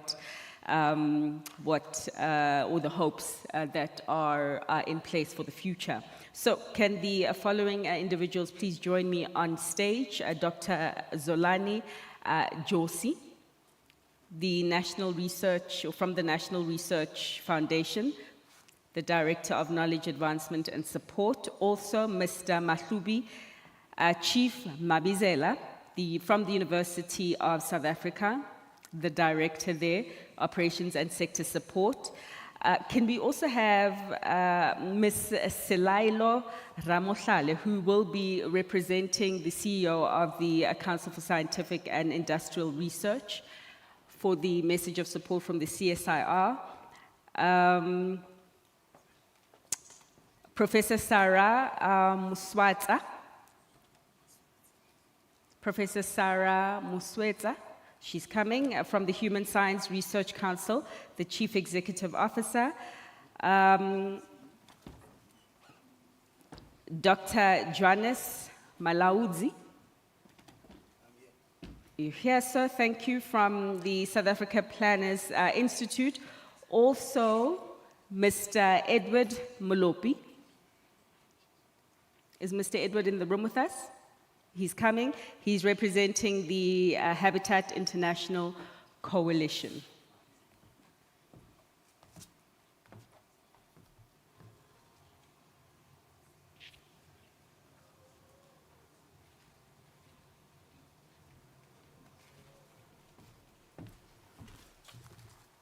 And so, Dr. Zolani, sir, please, can you lead us in these processions of the message of support?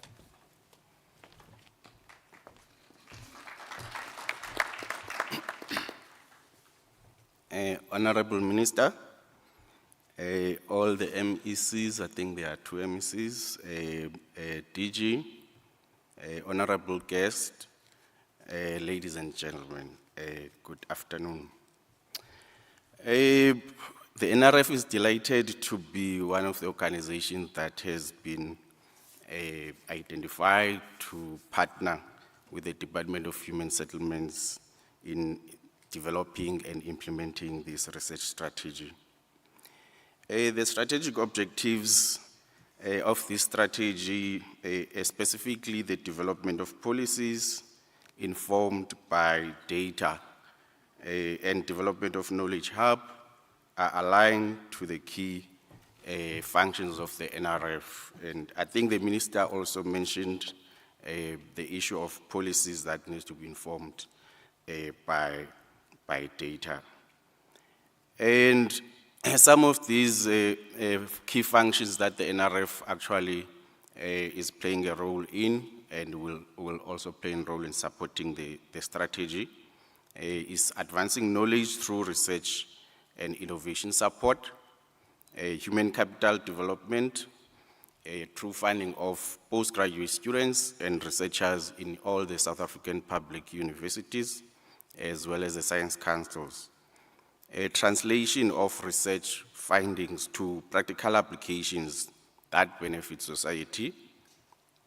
I think the minister also mentioned basic and applied research, and our focus actually is to, as much as we do support basic research, is to support impactful research, most of it which is applied, transdisciplinary and multidisciplinary. NRF will support the thematic areas identified in this strategy, and through its funding instruments, we've got over 20 to 50 funding instruments, but the key ones that are aligned to the strategy is your South African Research Chair, and postgraduate scholarship program, and the new instrument that is actually will be based on thematic support, as well as science engagement programs that we have that will assist with the dissemination of knowledge to the public and also to schools in general. We look forward to partner with all the key stakeholders that are identified in implementing this strategy. Thank you.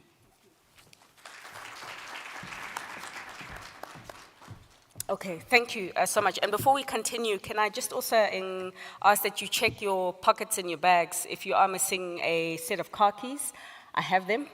Just make sure that you check, because you won't go very far without them. I would like to invite our next speaker for his message of support, Mr. Mahlubi Mabizela. Thank you very much, Program Director. Honorable Minister Kubai, the Honorable MEC Mutara, Honorable MEC Mukwena, Director General, Dr. Alec Mowemi, the NRF CEO represented by Dr. Josi, CSIR represented by Dr. Ramo Hale, HSRC CEO, Dr. Muswetsa, then the Habitat International Coalition Director of Research, Ms. Royston, distinguished guests, ladies and gentlemen, I think it's still good morning. Thank you for inviting Universities South Africa. Yes, Program Director, this is the mistake people make. They think that we are UNISA. We are Universities South Africa. And thank you to the Department of Human Settlements for considering us as partners in your journey of seeking solutions to challenges relating to human settlements in South Africa. It is a partnership we welcome wholeheartedly. Now, to Universities South Africa, and not to be confused with UNISA, it is an association of the vice-chancellors of the 26 universities in the country. It is a non-profit organization whose board, therefore, are the 26 vice-chancellors. Just a brief history, because it's got a very long history. Probably that's the reason why it is not known much. It used to exist as what was called the Committee of University Principals, or CUP, or you probably could call it CUP, until 1992. And also its counterpart was the Committee of Technikon Principals, also until 1992, and then it merged to form the South African Vice-Chancellors Association from 1993, then changed the name when the universities merged in 2005 to Higher Education South Africa, then changed the name again in 2014 to Universities South Africa. So that's our genesis. It operates through communities of practice and research and strategic groups. Just to mention the strategic groups only: the funding strategy group, the leadership and management strategy group, research and innovation strategy group, teaching and learning strategy group, transformation, and the world of work. In our partnership with the human settlements, we think that we will locate the partnership within the Research and Innovation Strategy Group. We may not be known indeed, but our work speaks for itself. The higher health that you heard a lot about during COVID has its history from within USAF. Our flagship programs, the entrepreneurship in higher education, entrepreneurship development in higher education is widely known across the sector, and some university graduates were assisted through the matriculation board, which is part of the responsibilities of USAF. Now you know us. We appreciate that the department seeks to make its policies research-driven. In our view, there is no other method other than research-based policy decisions. After all, policy and research have a symbiotic relationship. Policies are better with research, while research gets better with implementation of policies. The qualification in this relationship is, of course, implementation. This would mean, therefore, the research strategy we are launching today shall be effective as far as it is implemented by the department. In the implementation of your strategy, therefore, you require partners, and it is at this juncture that we come in together with other entities that are engrossed in research. We therefore welcome your research strategy. The other element of that symbiotic relationship is that it leads to the necessary investment in research, such ensures the necessary recognition of integrity of research and its sustenance into the future. In turn, therefore, our relationship between the Department of Human Settlements and our universities must be inseparable. USAF is there to facilitate that relationship. We partner and collaborate on issues of interest to higher education in South Africa, as well as on matters of national interest. In the partnership, we offer advice and indeed solicit the collective wisdom of USAF processes. We have already met with Dr. Hugo and his team, and likely to work through, as I said, our Research and Innovation Strategy Group. We look forward to work with you to solve the problems of human settlements in our country. Thank you very much. Thank you, sir. And we hope the current name is the last one in your history and your future. And to represent or to give the message of support from the Council of Scientific and Industrial Research on behalf of the CEO, Ms. Selailo Ramohlale.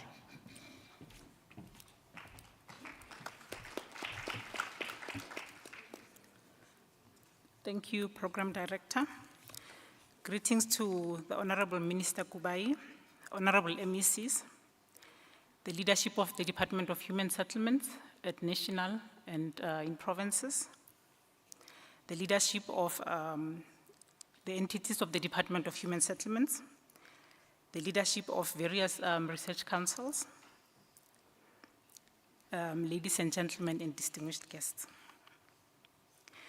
On behalf of the CSIR, I extend sincerest congratulations to the department for the launch of the Human Settlements Research Agenda. This is a significant milestone to foster sustainable, inclusive, and resilient human settlements across the country. This research agenda is aligned to the vision, the mission, the values and strategic objectives of the CSIR, in which, as part of our vision, we see ourselves as accelerators of socioeconomic prosperity. And part of our values is working collaboratively with the various stakeholders across the country and in the region. The CSIR supports the agenda, is committed to supporting the agenda of human settlements through our expertise in multidisciplinary research and technology innovation. We already have a research group called Human Housing and Urban Studies, which is dedicated to housing, and it sits within the cluster of smart places under inclusive smart settlements and regions. Some of the work that the CSR has been involved in includes IBTs. And for knowledge management, we have the Urban Knowledge Exchange Southern Africa, which is an online repository platform which you can access for free. It offers a network of organization and information that is designed to support a capable state and build a contribution to sustainable human settlements in rural and urban settlements. And we believe that working together in this research agenda, we can address some of the complexities facing urban and rural communities around sustainable human settlements. We look forward to collaborating closely with the Department of Human Settlements and other stakeholders to drive this impactful research agenda, and believe that through research and development, we will be able to produce evidence that will lead to impactful decision-making in the space of human settlements. Congratulations once again on this important achievement. The CSIR stands ready to support and contribute to the successful implementation of the Human Settlements Research Agenda. I thank you. And next, representing the Human Science Research Council, Professor Moswetsa. Thanks, Program Director Fifi. It is indeed Sarah Moswetsa. Let me say a couple of introductory remarks. First, Honorable Minister, good morning to MECs, esteemed guests, and the leadership collective of the Human Settlement. See, I'm used to saying Human Sciences Research Council, Human Settlements. We are all human after all. Greetings, everyone. This is a remarkable achievement, and the timing couldn't have been much more perfect. For HSRC, we are indeed in the final stages of developing our 5-year strategic plan without even knowing where we were getting at with the Human Settlement Department. This department forms part of what we have been thinking about as HSRC in prioritizing our research agenda. I also want to agree with Fifi that of all the ministers that I know, this one takes a mandate very seriously. She even works on Sundays till very late. Let me also say that this is one of the ministers who reads very well and very thoroughly, and I have a pack, Minister, for you of books, because research without a foundation, a particular theoretical foundation, a particular political foundation, remains useless, especially in the context of South Africa and the Global South. It is a great honor for me, representing HSRC, to extend my heartfelt congratulations to the Department of Human Settlement on the successful launch of your new research strategy. It is an honor to address you on a matter that lies at the heart of sustainable development, of social justice, human settlements. The importance of research in shaping effective human settlement policy cannot be overstated. This milestone today that we are celebrating is a testament to our unwavering commitment to advancing evidence-based policies that will shape the future of housing and urban development in South Africa. For South Africa, and indeed for our African continent. At the Human Sciences Research Council, we recognize the critical importance of research in addressing complex challenges facing human settlements, whether they relate to urbanization, social inequality, or sustainable development. By embedding research at the core of your policy development processes, you are taking a decisive step towards creating more inclusive, resilient, and equitable communities for all South Africans. Indeed, it is not a house that we are building communities that were forgotten by the former regime. I want to just mention four quick things that bring all of us here together under the leadership of our minister. First, good policy and implementation is informed policy. When we develop human settlement policies, we are tasked to solving complex, multifaceted issues that require us to understand not only the current realities, but also the future dynamics of our communities, and indeed the histories of those communities. This is where research plays a critical role. I want to emphasize social sciences research in collaboration with many other sciences present in this room. It is not just about brick and mortar or those technologies that we are seeing. It is also about the human beings that reside in those communities. It is about the men and women that have been dispossessed previously. It is about the youth that are looking to all of us present in this room under the leadership of the minister for a better future of building communities that were never imagined. Indeed, as you all know,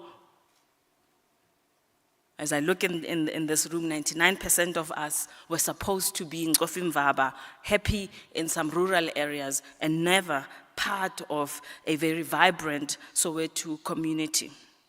And it is through this department, in particular what we are celebrating today, that through data collection, analysis, and empirical insights, we will gain a deeper understanding of the housing needs, challenges, and aspirations of our people.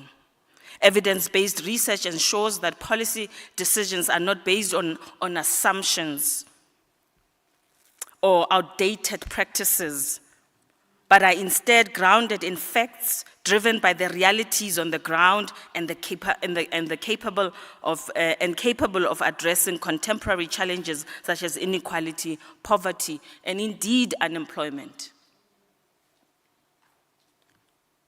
particularly youth unemployment. Your research strategy, Minister, and the collective leadership of the department signals a forward-thinking approach, ensuring that policy decisions will be informed by the latest data, innovative methodologies, and insights into real needs and experiences of our people, and the meanings that they attach to their communities and their families. This is a significant contribution not only to the department, but to the broader agenda of social justice, sustainable development in our country. As always, Minister, I'm hoping that other departments, you are leading by example, and other departments will prioritize research at the heart of policy development, implementation, and monitoring. Addressing inequality is about building inclusive communities. Research highlights the stark disparities in housing quality and access between different socio-economic groups. Class matters, particularly in rapidly urbanizing regions, as we heard earlier on. These inequalities allows us to design policies that promote inclusivity. For example, research can reveal how marginalized communities are disproportionately affected by inadequate housing, poor infrastructure, and limited access to basic services. By using this evidence, policymakers can craft interventions that ensure everyone, especially the most vulnerable, our youth, our women,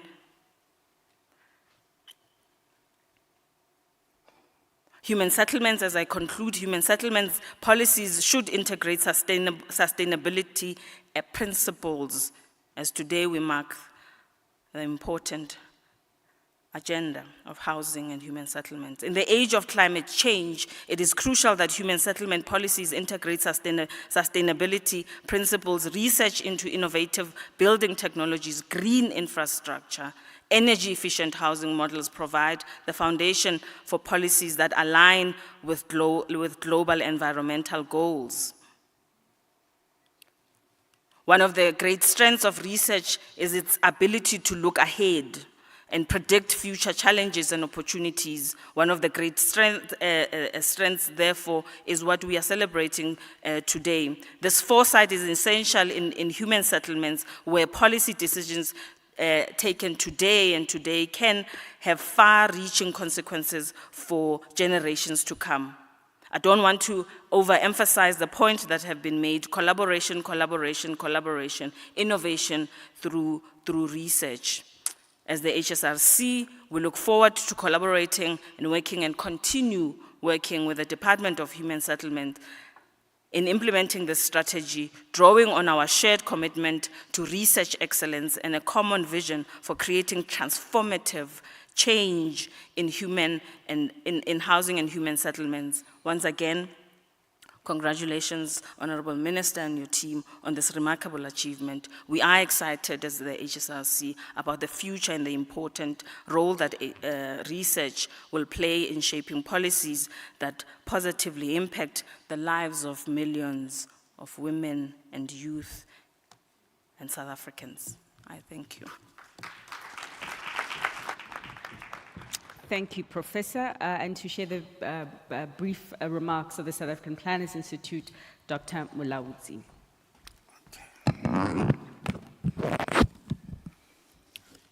Thank you very much, Program Director. Let me greet the Honorable Minister, MECs, DGs, and distinguished guests, ladies and gentlemen.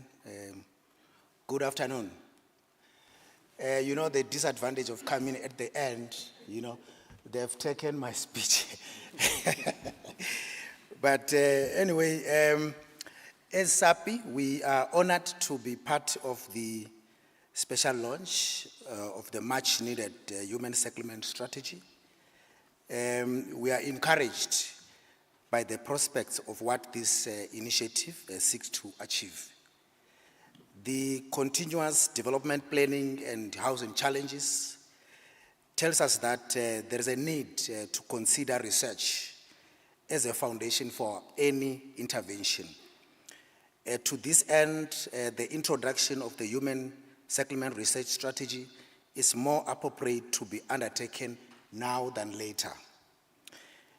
Honorable Minister, our recent Planning Africa conference, which was held in Durban, which was entitled Sustainable Future, From Theory to Practice, highlights SAPI's commitment to further the agenda of enhancing and promoting research in the human settlement sector.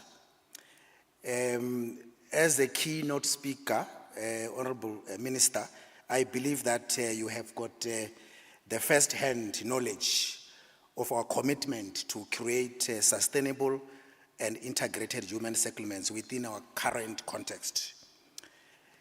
Honorable Minister, as we prioritize research, it is imperative that as a nation we adopt and embrace new technologies as they evolve. We are further mindful of the fact that partnerships are critical for this dream to flourish. As SAPI, we are fully support to the human settlement strategy. We pledge to participate in the identified key priority areas.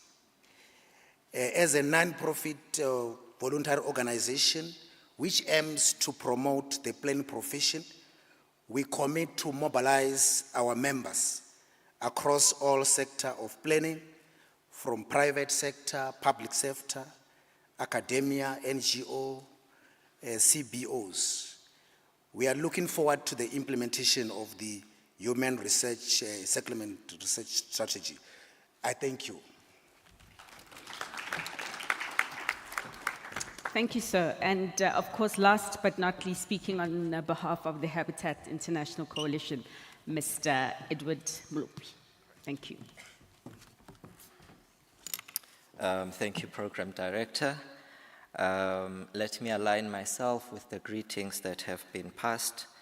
Suffice it to say, greetings to you, Honorable Minister Kubai, greetings to the MSCs in our presence, and to the Human Settlements leadership at large, both at provincial and at national level, and to all distinguished guests. My name is Edward Mulupi. I am from the Socioeconomic Rights Institute, popularly known as SERI, which is also a member of the HIC, which is what I'm here standing for today. And we are thankful, dear Minister, for inviting us and partnering with us in this human settlements research strategy. We think this is a very important and it's an important milestone in the development of policy that is going to be informed and also attentive and also reactive to the realities that we face on the ground.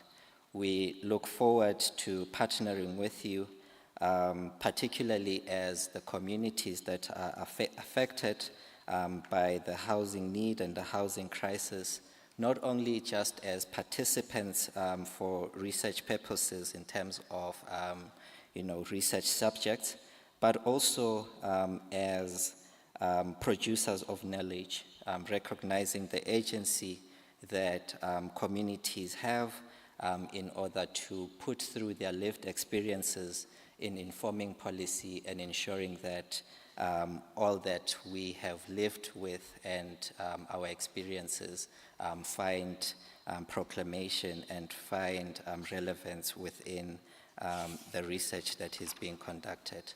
I stand here to pledge our allegiance and our support for the research strategy, and we will look forward to engaging further as we work together for the development of our communities and advancing our constitutional goals that we have set as a country, and also the SDGs that we have looked for as the international community and also as South Africa nationally. Thank you. And thank you to you all for your messages of support and your commitments to collaborate, of course, with all stakeholders here in the room. I'd like to invite you all to take and rejoin the audience in your seats. Thank you.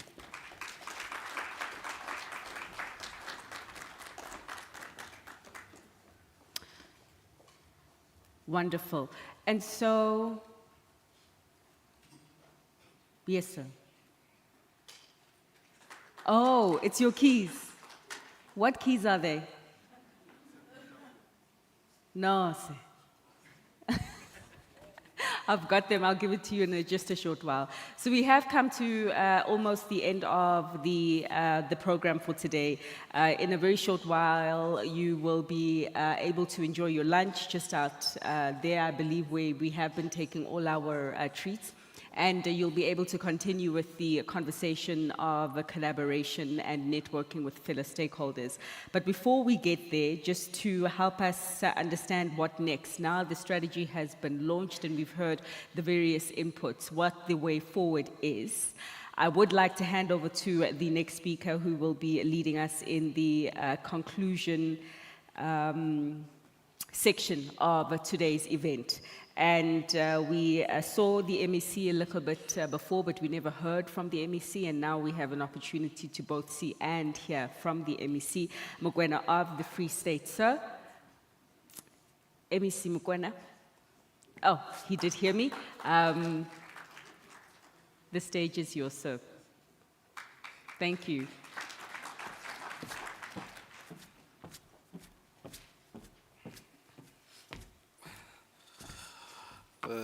Thank you very much, Program Director. Our was just directed to say, I must just say something, just anything. So, and then sit down, wait for the lunch. But thank you very much, Minister Kubai, the Minister of Human Settlement. Let me greet you. Greet my host, MEC Mutara, the DG of Human Settlement, members of the academia, invited guests, I greet you. Once again, let me thank the Minister for this kind of a session and the invite extended.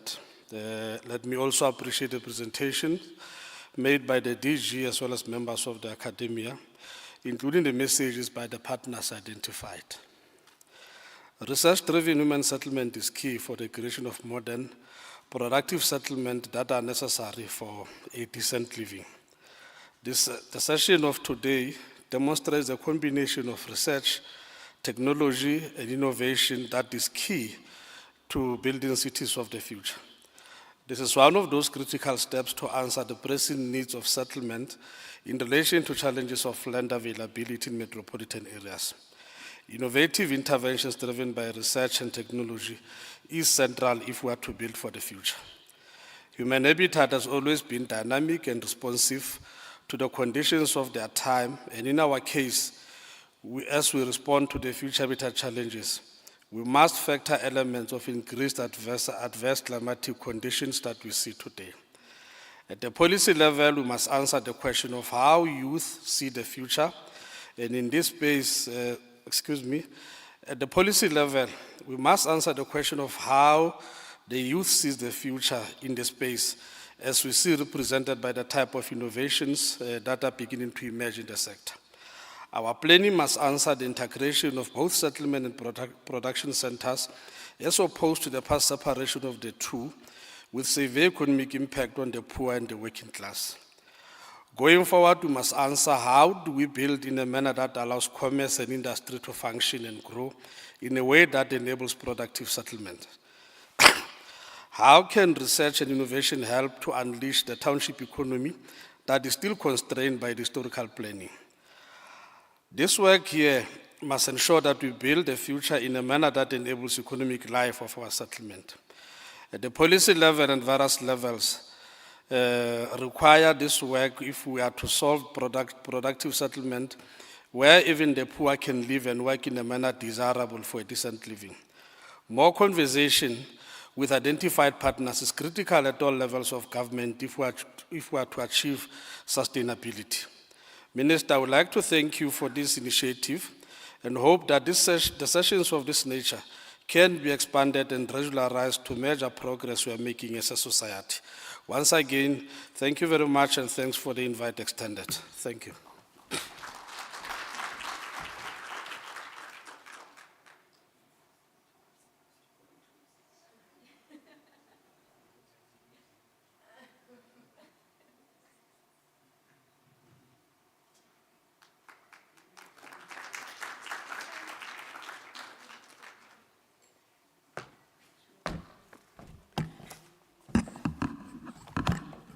Thank you very much, MEC Mokoena. As we wrap up, my team knows I'm particular about time, starting on time and finishing on time. When you have committed for people to be at a place. Maybe before I close, can I request the panels and our guest speakers to come forth and for the teams to bring the gifts as a token of appreciation from the department and the sector, because this is sector-driven. We are a concurrent function. That's why we see the MECs here. We work together. We just came from our MINMEC last week, Thursday, in Free State. We were hosted by MEC Mokoena. So we'd like to give you a token of appreciation, colleagues, if you can come through.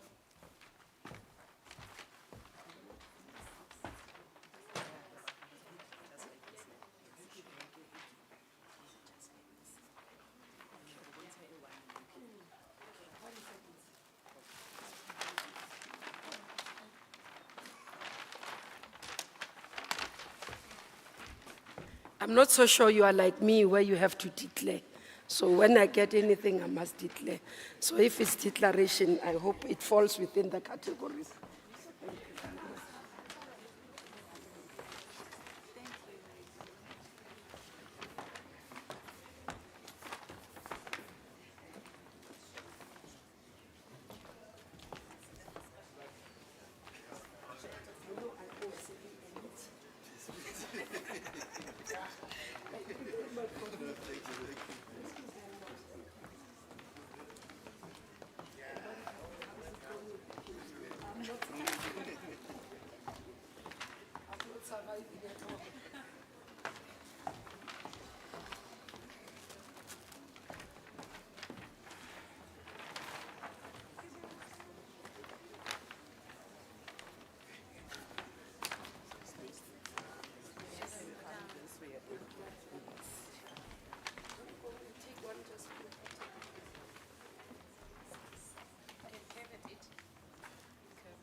Thank you.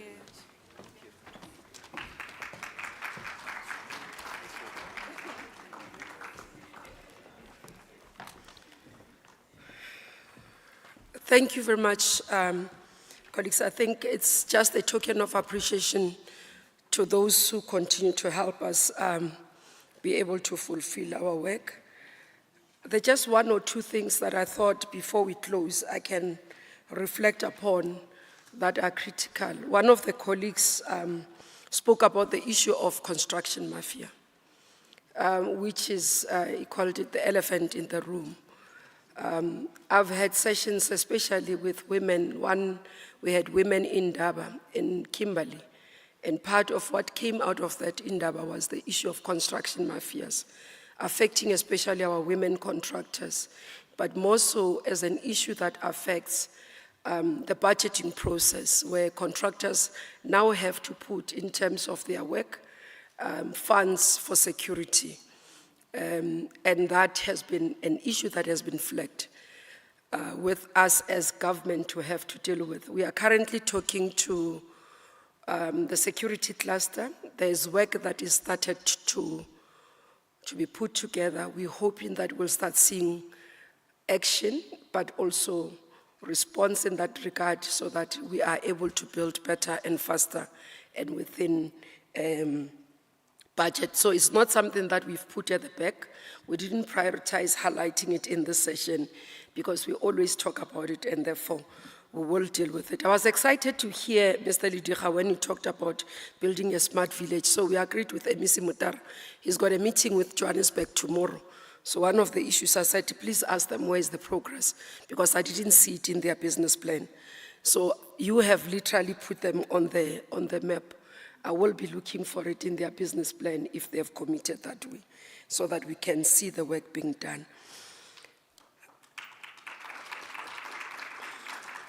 On the students, the PhD candidates, I just want to say it's quite important, but encouraging to listen to what is being researched upon, and also the areas that are being covered. I think from issues of service sites, I know that people might have even misunderstood at some point. We do provide for service sites currently as government, but we need to expand more. We have to balance that, especially with our obligation in terms of the Constitution to be able to provide shelter for the vulnerable. So I know I want to clarify it. As much as we embrace it as a sector, we still acknowledge our obligation, so that Siri doesn't call me now and say, we are going to go to court with you now, Minister. We have found each other, so we shouldn't find a fighting platform. So there is multifaceted approach that we do. And that's why research must continue to identify these gaps in our provision of our services so that we can be able to deal with. Innovative technologies, the team was saying, we actually had planned NHBRC to lead in a summit of alternative and innovative technologies, and hope institutions such as UJ, CSIR can be able not only to come and participate, but showcase what we've got across the country, including Nelson Mandela University, because it's the future. We've got to build differently. Brick and mortar in the current format is not the future. That we've got to acknowledge. It contributes a lot in terms of carbon emission, and we have an obligation to reduce carbon emission as a country based on our commitment in terms of the reduction of carbon emission. So that, for me, is one of the things that I want to highlight. I'm not going to respond to everything. I'm just pulling out some of the issues that came through that I thought, as a minister, I need to close the gap on. The issue, and I want to say, one example for, I need to say with Prof. Muswitsa. I fight with Shra most of the time, and I make reference to your research paper. I don't know if many of you have read. HSRC has done a study where they found that as a portfolio, we are continuing to perpetuate apartheid spatial planning, meaning that we are building more and more for people far away from economic opportunities. It's one of the studies that is worth reading. So it challenges us to be able to change the patterns, and this is what I use when I engage with Shra. We've got a session that we are going to have later this year with all the SHIs, but repositioning Shra to be able to respond. And that's where the concept even of being able to change our inner city buildings into human settlements building or gap market building, it's also trying to respond to that. So I'm making this example so that you know that when you do this research, it will not gather dust. We'll definitely read it. When it adds value to our work, we'll use it, as I'm making this reference. And quite a number of research papers that they've produced. They've been quite good in bringing the social element of it and the humanities part of it in terms of the report, the research. So it's very good that we'll be able to. The other time we were talking with Gauteng, when I was telling them that we can't continue to be paying for honeysuckers toilets. These are temporary toilets that are being, and when we have research that has been done by CSIR on alternative sanitation. So this is what we want to enforce into our portfolios, and I hope, DDG Mhlongo, as we work, we've asked universities to give us their priorities. Not all universities have given us priorities in terms of research areas for us to be able to fund that will add value. As I said, it has to respond to our current challenge. The issue of planners, I met with them in Durban when I addressed them, and I said the planning in the country has to change. The current, for example, the stormwater drainage, in terms of specs, in terms of how we build, has to change. Because we're seeing the number of milliliters of rain that we used to have previously and what we are having today has changed the landscape of how we are living. So our cities, our communities, in terms of infrastructure, details, in terms of infrastructure build, has to be different. And we need the planners at the center of it. They've got to be able to drive it. And the last point for me is the NGOs. That's why SERI is one of the important sectors for us. We had an NGO summit, and being able to bring in NGOs in the research space into this work shows that we are just not saying NGOs must help us to do free work and just be advocate work for us as government, but become active participant of our programs. And we'll continue to do that as per our commitment last year in the summit to say NGOs will be part of the ecosystem, will play a role, including, for example, in informal settlements, where some of the NGOs are helping us with the reblocking and also the issue of being able to converse with communities on our behalf. So all of us have a role to play in the entirety of the ecosystem of human settlements, end to end, from issues of manufacturing capacity in the country. Currently, when you talk to service providers or contractors, they tell you about the manufacturing that is too expensive. The alternative building technologies must close that gap so that we build alternative building technologies that manufacturers can go. So it's also around the issue of innovation where we do research, but the commercialization of this work that we are doing to be able to see the product. So working together with our sister department, which is DTIC, we'll have to push for commercialization of what is being produced for the sector so that we are able to see value out of it. So this is the beginning, colleagues. This is the start, and I'm looking forward to regular reports of this work that is being done. If we are able to do proper, we should be able to say regularly, when we go to various areas, whether it's social housing, whether it's in terms of the gap market, or even around informal settlements upgrading, or just dealing with climate change and resilient climate, when dealing with building sustainable and resilient communities, we should be able to produce research results that we can take even to international platforms. For example, very soon we are going to Cairo for the urban development. I know urban forum. I know that some of our universities are participating. This is what we would want to support, consciously driving the innovation and research agenda and research solutions that can be for the country, for the continent, and for the world. So we're looking forward to this work, and I am going to monitor it. Those who work with me know. I will pick up a call if a university has committed to say, this is the research that they are doing. Your VCs, because I've got all their numbers, will receive a call to say, but your university committed to working with us. We are not seeing progress. That's the nature of me. Don't be surprised. Because we want to make sure that it's action-oriented partnership. Some of us don't believe in these things that we write on the paper. We come back next year, we review the paper. We come the following year, we review the review of the paper.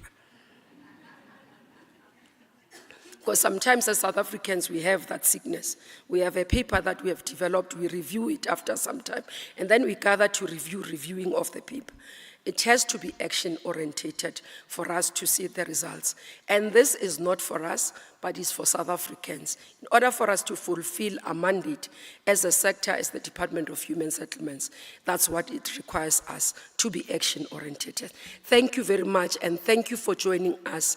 Fifi, you've been a lovely, lovely program director. Thank you once more, and thank you, colleagues, for the panelists and everyone else.